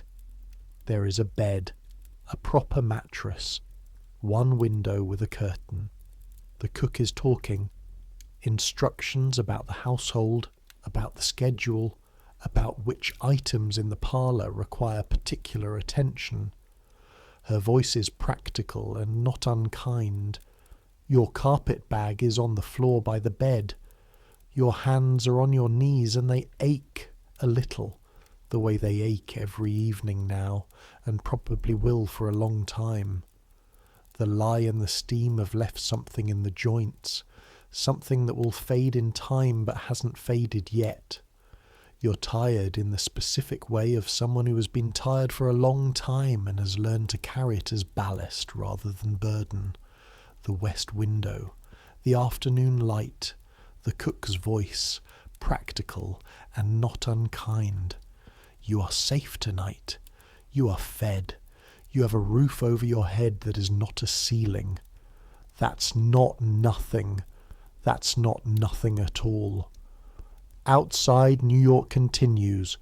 The coal smoke and the horse and the vendors and the 10,000 lives and the 1,000 languages and the streets that never quite quiet, not fully, not even at 4 a.m. when everything draws into itself and breathes before starting again.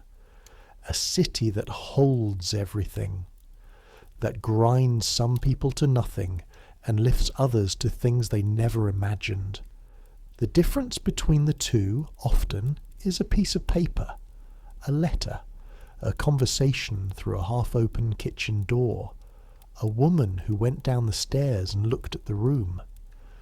You think about the next woman who walks up those 4 steps on Bleecker Street. You hope she counts things. You hope she sends a letter. You hope someone goes down the stairs. But you can't sleep yet. Not quite yet. Your mind does the thing it does. The thing it has been doing since November. Since you learned that the body can be exhausted and the mind can refuse to follow. The body is flat on this mattress. The blanket is warm. The aching in your hands has settled from sharp to dull, from complaint to background condition. The way a sound becomes part of a room after you've heard it long enough. But the mind is still moving. It moves the way the city moves, without asking permission. Let me tell you about the women. Because I've been telling you about the building, the plaque, the accounts, the investigation, the architecture of the trap. And all of that is true, and all of that matters. But the building was full of women, and most of them were not you, and their stories are not less real for being less visible. 19 women when you arrived. You knew some of them well. Some of them you knew only as a face across a table, a pair of hands on a paddle in the basement, a sound in the dark dormitory at 2 a.m. Let me tell you about 3 of them. The first is Vera Kowalski. You learn her name in January, which tells you something about how the home works. A month in, and you know the women in your immediate orbit and almost nothing about the women on the other side of the dining room table. The home is not a place that encourages the formation of networks. Networks are, structurally, against its interests. Vera Kowalski is 34 years old and came from Krakow in 1868, which means she's been in New York for 3 years and in the home for 7 months. Which means she arrived just before you, but left 4 months before you. You don't know this when you first talk to her.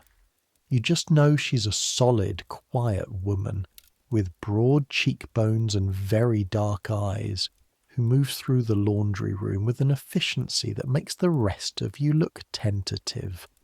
Vera can press a shirt in 4 minutes.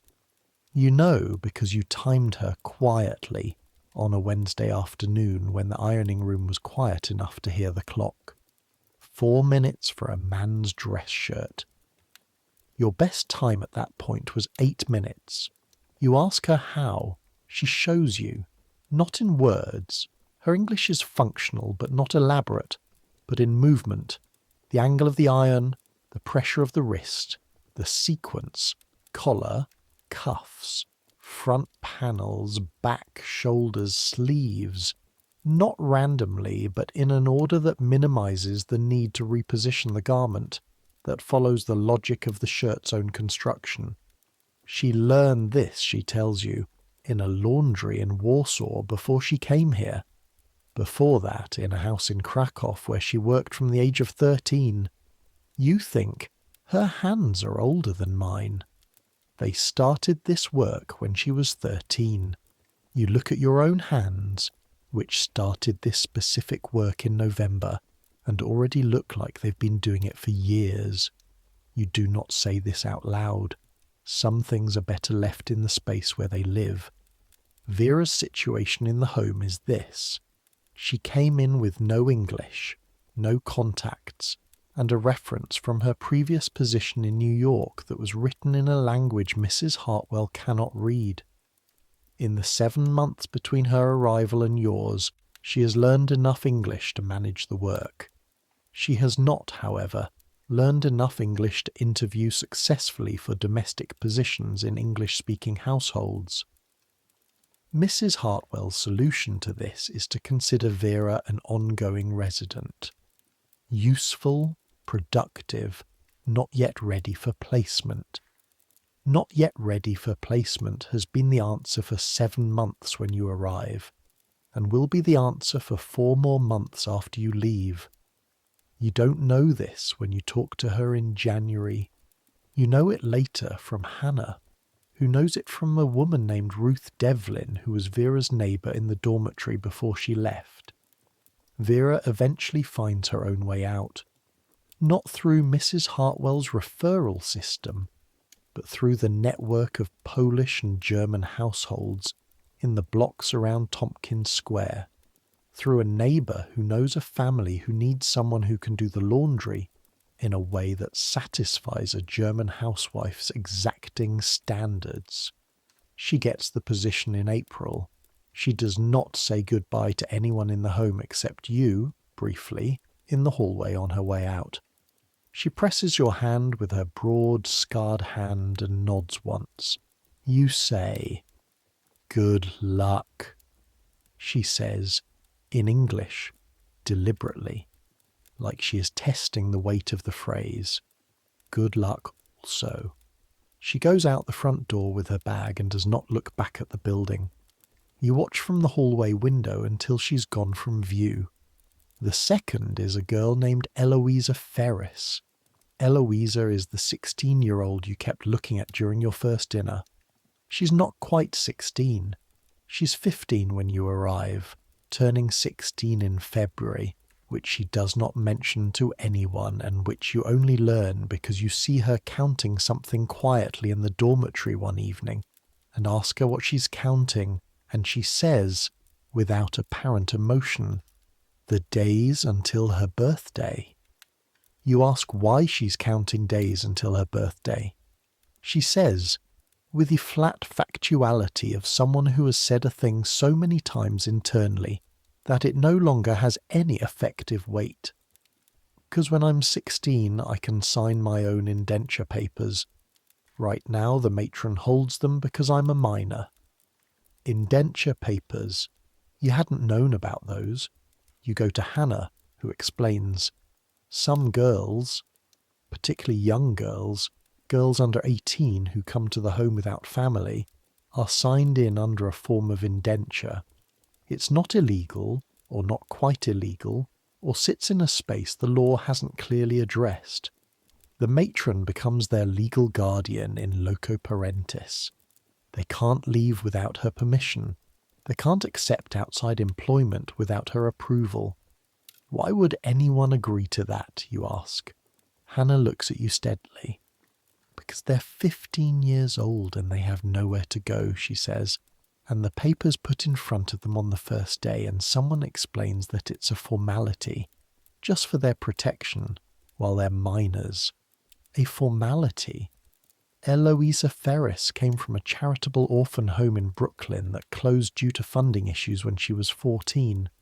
She spent 6 months in various situations before a church deaconess brought her to Bleecker Street, and the paper was put in front of her, and she signed it because she was 14 and had nowhere to go, and because formalities are the things you agree to when you have no power to disagree. She counts the days until her birthday in February. You don't tell her about the investigation. You don't know enough about it yourself in December to know what it means or what it will change. But you tell her about Miss Anne Croft. Not everything. Just that there is a woman on the inspection committee who asks careful questions and has a notebook. Eloisa listens. She says, "What does she do with the questions?" You tell her. So far, she writes them down.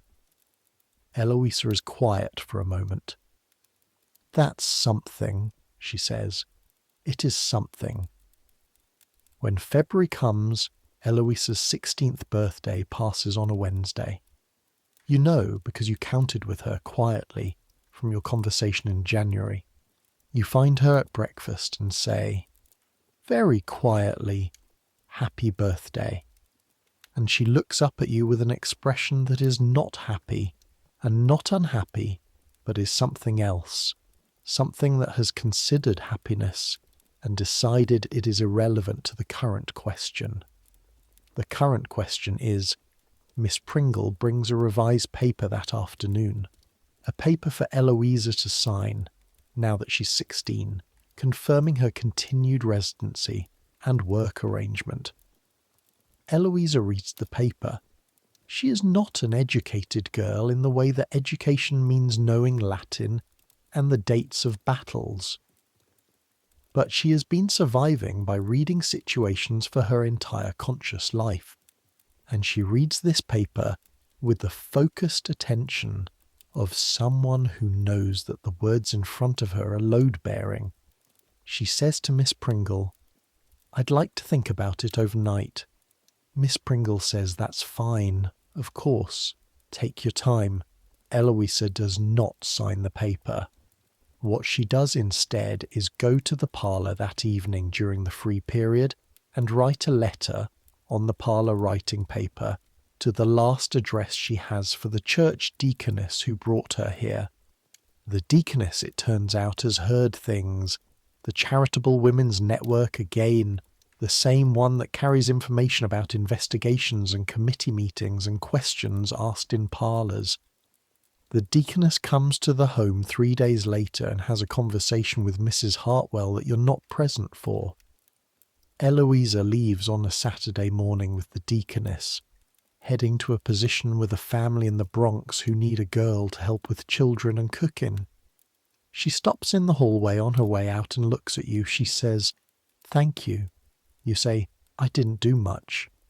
She says, "You told me there was a woman with a notebook." She leaves. You stand in the hallway looking at the door for a moment and you think, yes, that's the thing, isn't it? Not the notebook itself, not the investigation, not the letter, not the specific mechanism by which things move. Just knowing that there's someone with a notebook. Just knowing that someone is writing things down. It changes the weight of things. The third is Catherine Dowd. Catherine Dowd, who came from Galway in 1868 and has been at the home since spring of 1871. Catherine, who said it keeps you working when you asked if the soup was enough. You know Catherine better than you know almost anyone in the home because she is the woman across the table at breakfast and dinner 5 days out of 7, and because she works the vat beside yours in the basement, and because in the way that proximity creates something that is not quite friendship but is sustained mutual attention, you have watched each other for 7 months. Catherine Dowd is 32 years old. She's been in America for 3 years. She worked domestic service for 2 years, then lost her position when the family moved to Boston, and the household didn't make the journey. She had 3 months of work after that, and then nothing, and then the home on Bleecker Street, and then spring became summer, became fall, became you arriving in November. Catherine is a woman who has made a particular decision that you recognise because you have made a version of it yourself at various points in your life. The decision to put down the weight of what you can't fix and carry only the weight of what you can. It is a useful decision. It keeps people alive.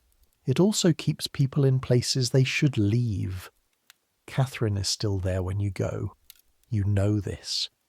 You watched her through January and February and the early March of the investigation, and she is not making plans, is not counting days, is not writing letters.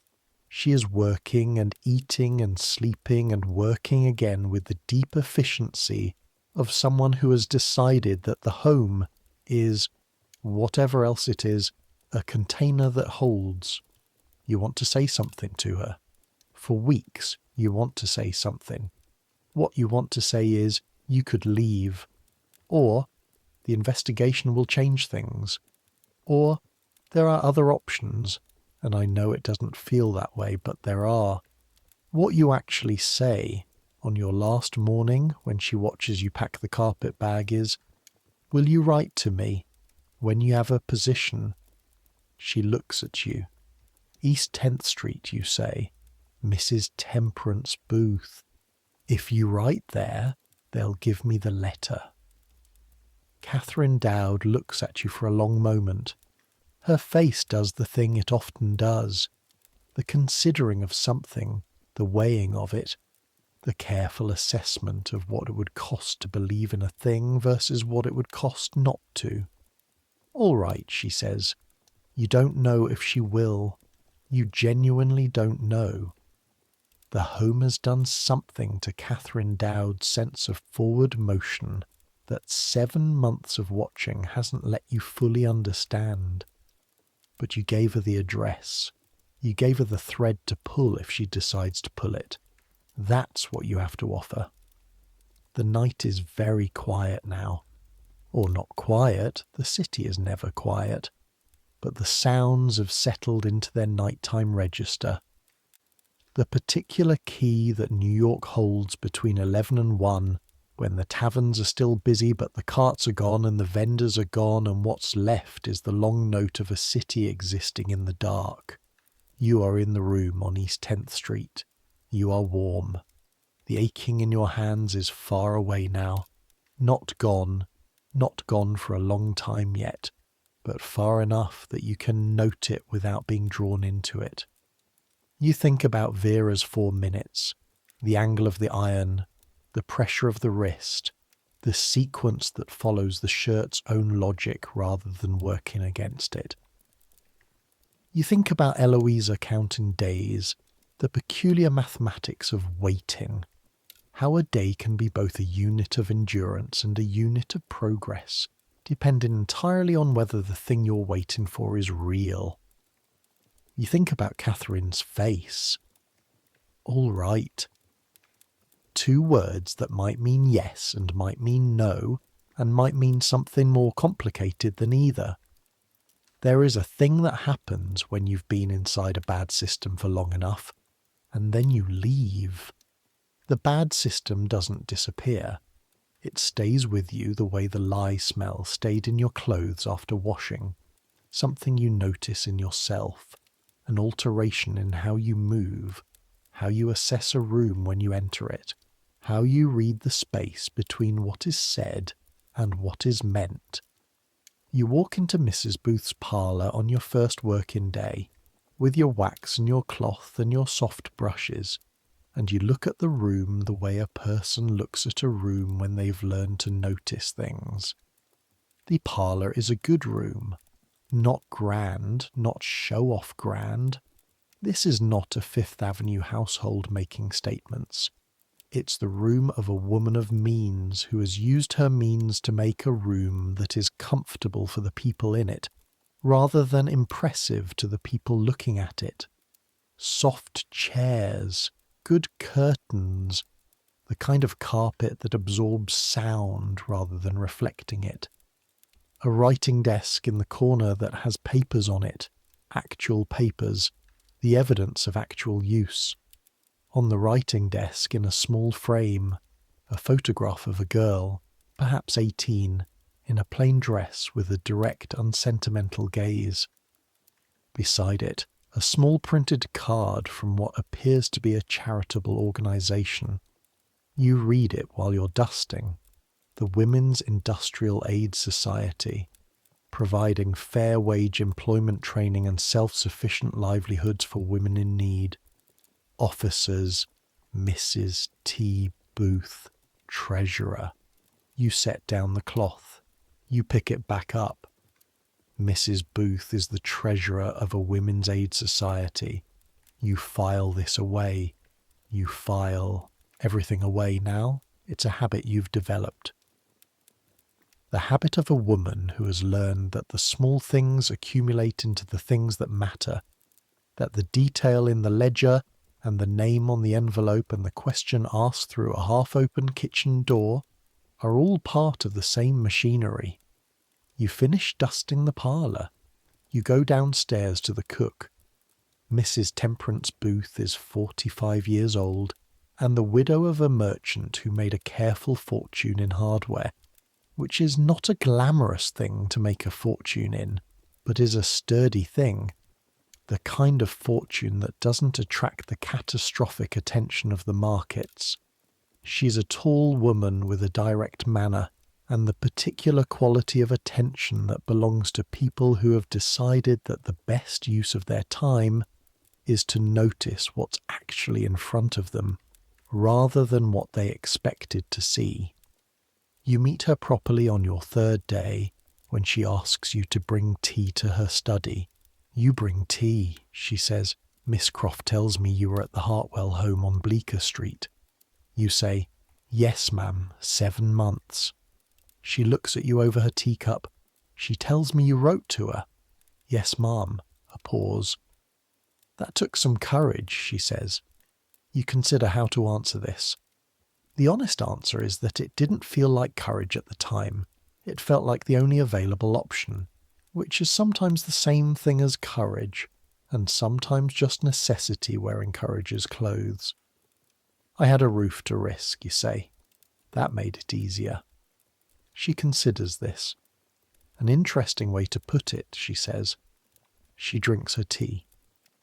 The Women's Industrial Aid Society, she says, is looking for women who can speak credibly about the experience of working in reform homes, to legislators, to other charitable committees, to newspaper men occasionally, though that's more unpredictable.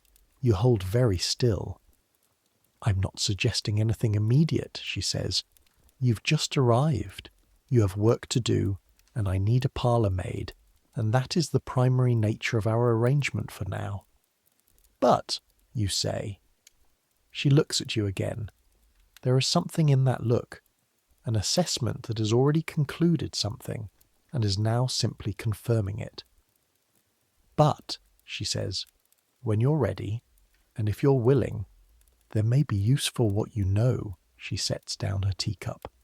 Now, I believe the parlour curtains need taking down for the spring cleaning. Mrs. Riley, the cook, will show you where the ladder is kept. You stand, you leave the study, you go find Mrs. Riley and the ladder. Your hands find the curtain rings, which are stiff from not being moved all winter, which require more force than they appear to require. You work them loose, one by one, the small specific resistance of each one, the satisfying give when they come free. The morning light comes in the window full and unimpeded as the curtains come down, brighter than it's been in the room all winter, stronger than the filtered light through cloth. You stand on the ladder in the strengthened light. You think, when you're ready, and if you're willing, there may be use for what you know. What do you know? You know the weight of a paddle in a copper vat. You know what a wringing machine does to a hand over 7 months. You know the sound of a bolt at 8 p.m. You know what 18 inches of additional blanket looks like when it's deployed for an audience. You know what a woman's face looks like when she's been counting days. You know the smell of a basement that wasn't on the tour. These things are not abstractions. They are not the knowledge of someone who read a report or attended a committee meeting.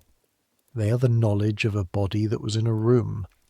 And bodies that were in rooms are the things that investigations need most. April arrives. New York in April is the specific and particular chaos of a city that has been compressing itself all winter and is now releasing the pressure all at once. The streets louder, the vendors more numerous, the sense of everything expanding into available space like bread dough in a warm room. The cherry trees in the small park on 10th Street, which you can see from your window if you lean slightly, put out blossoms that last exactly 1 week before the city wind takes them. You watch the blossoms from the window. You think, 11 months ago you didn't know this tree existed. You know it now. A letter comes on a Thursday in April, 3rd week. Not from anyone you expect. Mrs.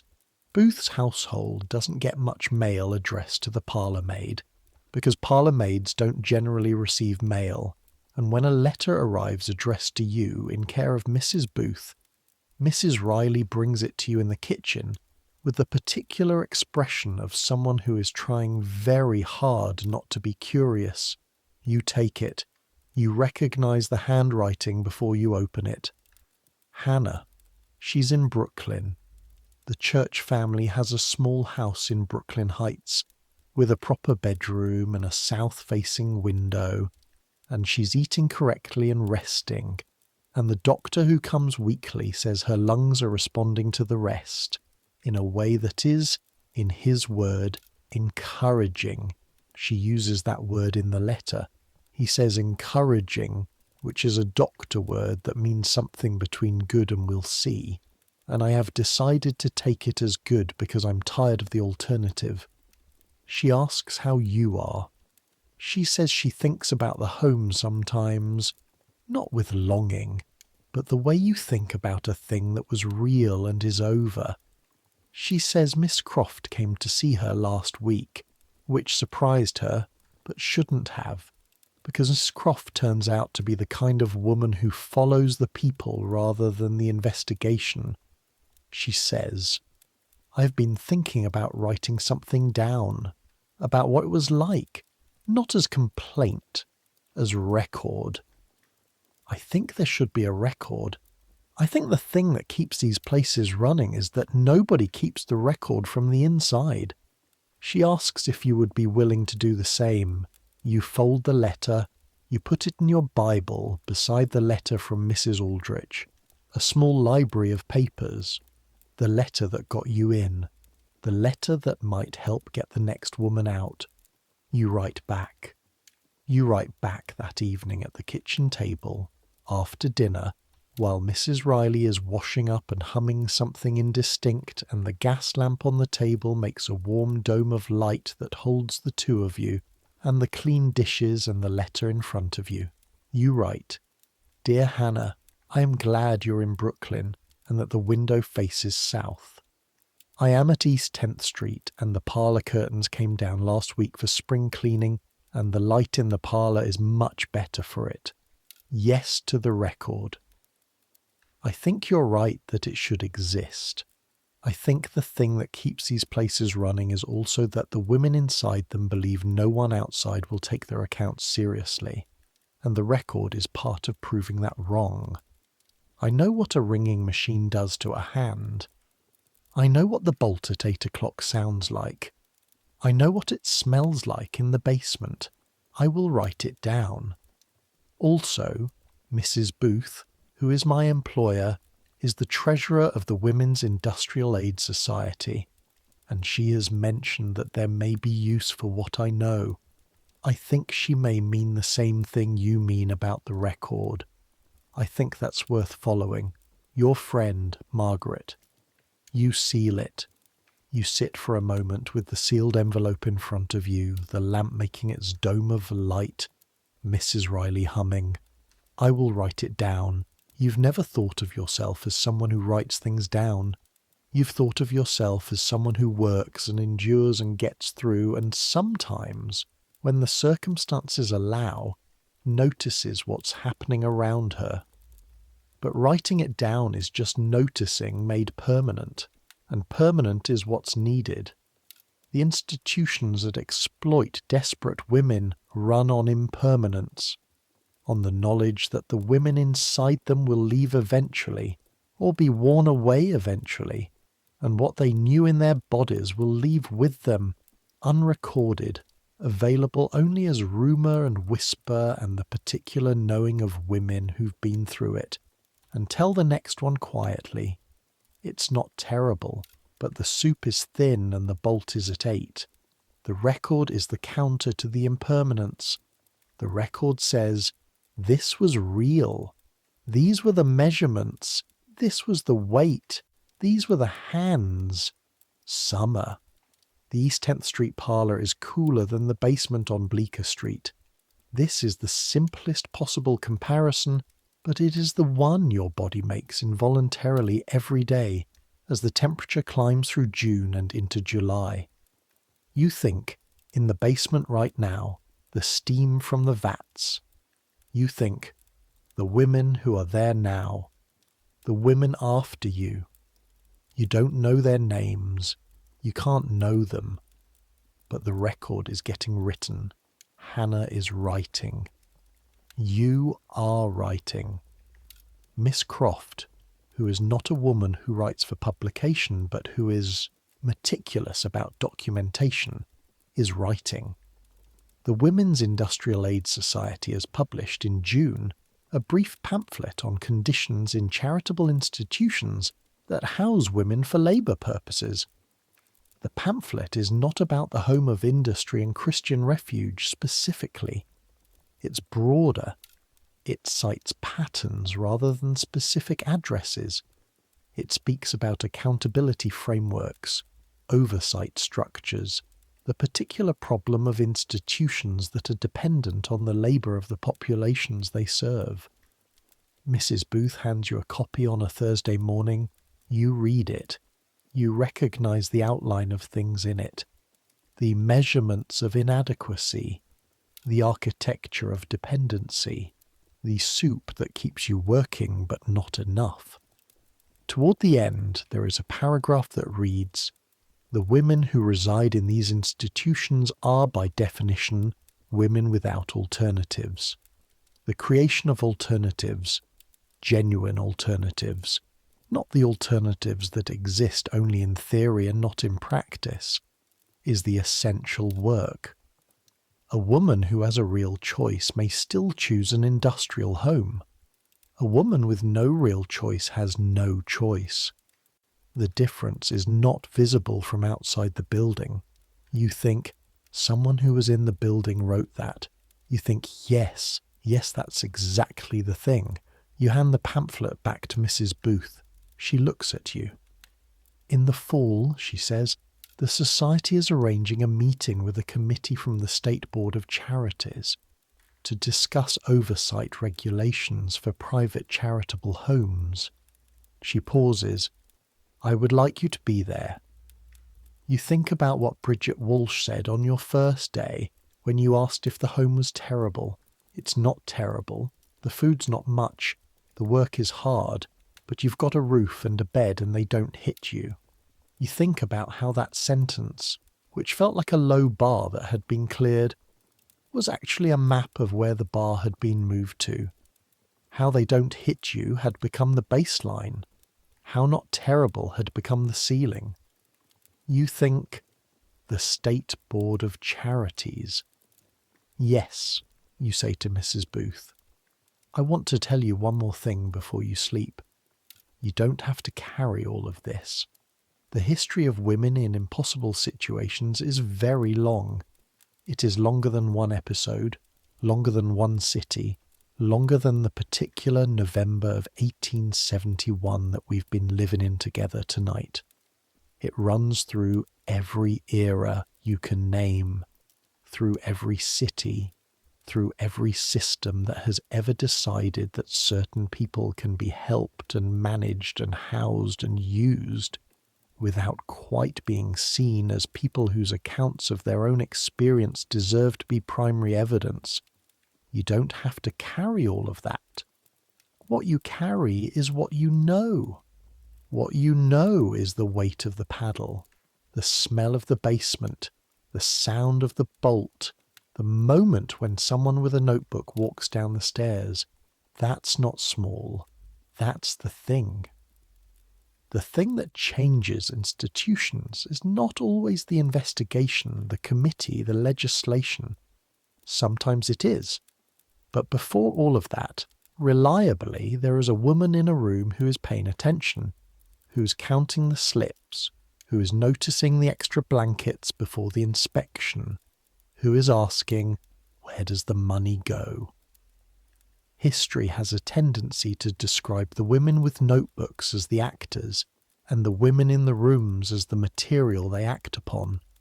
That is, history being wrong in the way it is often wrong. The women in the rooms were acting from the moment they started counting, from the moment they lay awake listening to the bolt and thought, this is a thing I am going to understand. Understanding is the first act. The letter is the second. Everything that follows is built on those two things. Your eyes are closed now. The city is its nighttime self. The long sound, the deep note, the millions of individual small sounds that add up to the hum of a place that is alive in ways it doesn't always intend to be. A baby somewhere on the block. The brief urgent cry of a child who wants something, followed by the sound of someone responding. A window opening and closing. The rattle of a late carriage on the cobblestones. Horses' hooves finding the irregular rhythm of city stones. A dog, one street over, barking at something or nothing. And underneath all of it, the river. You can't hear the East River from East 10th Street. You can't hear it consciously, not as a sound you'd identify if someone asked you what you hear, but it's there, 3 blocks east. The Dark water moving past the city regardless of what the city's doing, carrying the ships in and out, carrying the tide, carrying the weight of everything that flows into it and out of it and through it. The river was there before the city. It will be there after. Let the breathing slow, let the hands rest. The hands that have washed and wrung and pressed and folded and reached for things and held things and written things down. Let them rest now. They've earned it, these hands, in a very specific way that you know exactly and can describe exactly, down to the measurements. The shoulders that paddled and lifted and carried, let them settle. The eyes that counted slips and read ledgers and watched faces and looked at extra blankets and looked at a woman with a notebook walking downstairs and thought, yes, yes, this. Let them close. The record is not finished. It will take years. It will go through draft and revision and the slow work of being believed, which is its own kind of labour. The labour of making a real thing legible to people who have to choose to look at it. But tonight, the record is in the hands of people who will carry it. Hannah in Brooklyn writing toward the window, Miss Croft with her notebook, Mrs. Booth and the Women's Industrial Aid Society, and you, here, in the warm room on East 10th Street. Tomorrow you will get up and go to the parlour and do the work that the parlour requires, and in the evening you will write another paragraph of what you know, what your body knows, the specific and particular and irreplaceable knowledge of someone who was there. But that's tomorrow. Let the city do what it does. Let the river run. Let the blossoms from the cherry tree in the park. Gone now, it's past that season. Let them exist in the past where they were real, where they lasted exactly 1 week, where the city wind took them and scattered them across 10th Street in the way the city scatters everything eventually. Some things last. The record lasts. The hands remember. The woman who pays attention is still paying attention. You are warm enough. You are safe enough. You are here. That is enough for tonight. Let sleep come. Let it come the way the light comes in when the curtains come down. Suddenly, fully, more than you expected, brighter than the filtered version. You've been carrying the weight of things for long enough today. Set it down. Let it down easy. Let the sounds of the city become the sound of the city. Not a message, just weather. Just the world being the world around you while you rest inside it. Somewhere on Bleecker Street, the brass plaque is in the dark. Somewhere in Brooklyn, Hannah is asleep with her south-facing window. Somewhere in a dormitory you've left, women are lying on iron beds in the particular dark of 8 p.m. and after, listening to the city, thinking their thoughts, counting their days, paying attention. You paid attention. You wrote it down. You sent the letter. Good night, Margaret Clary. Good night.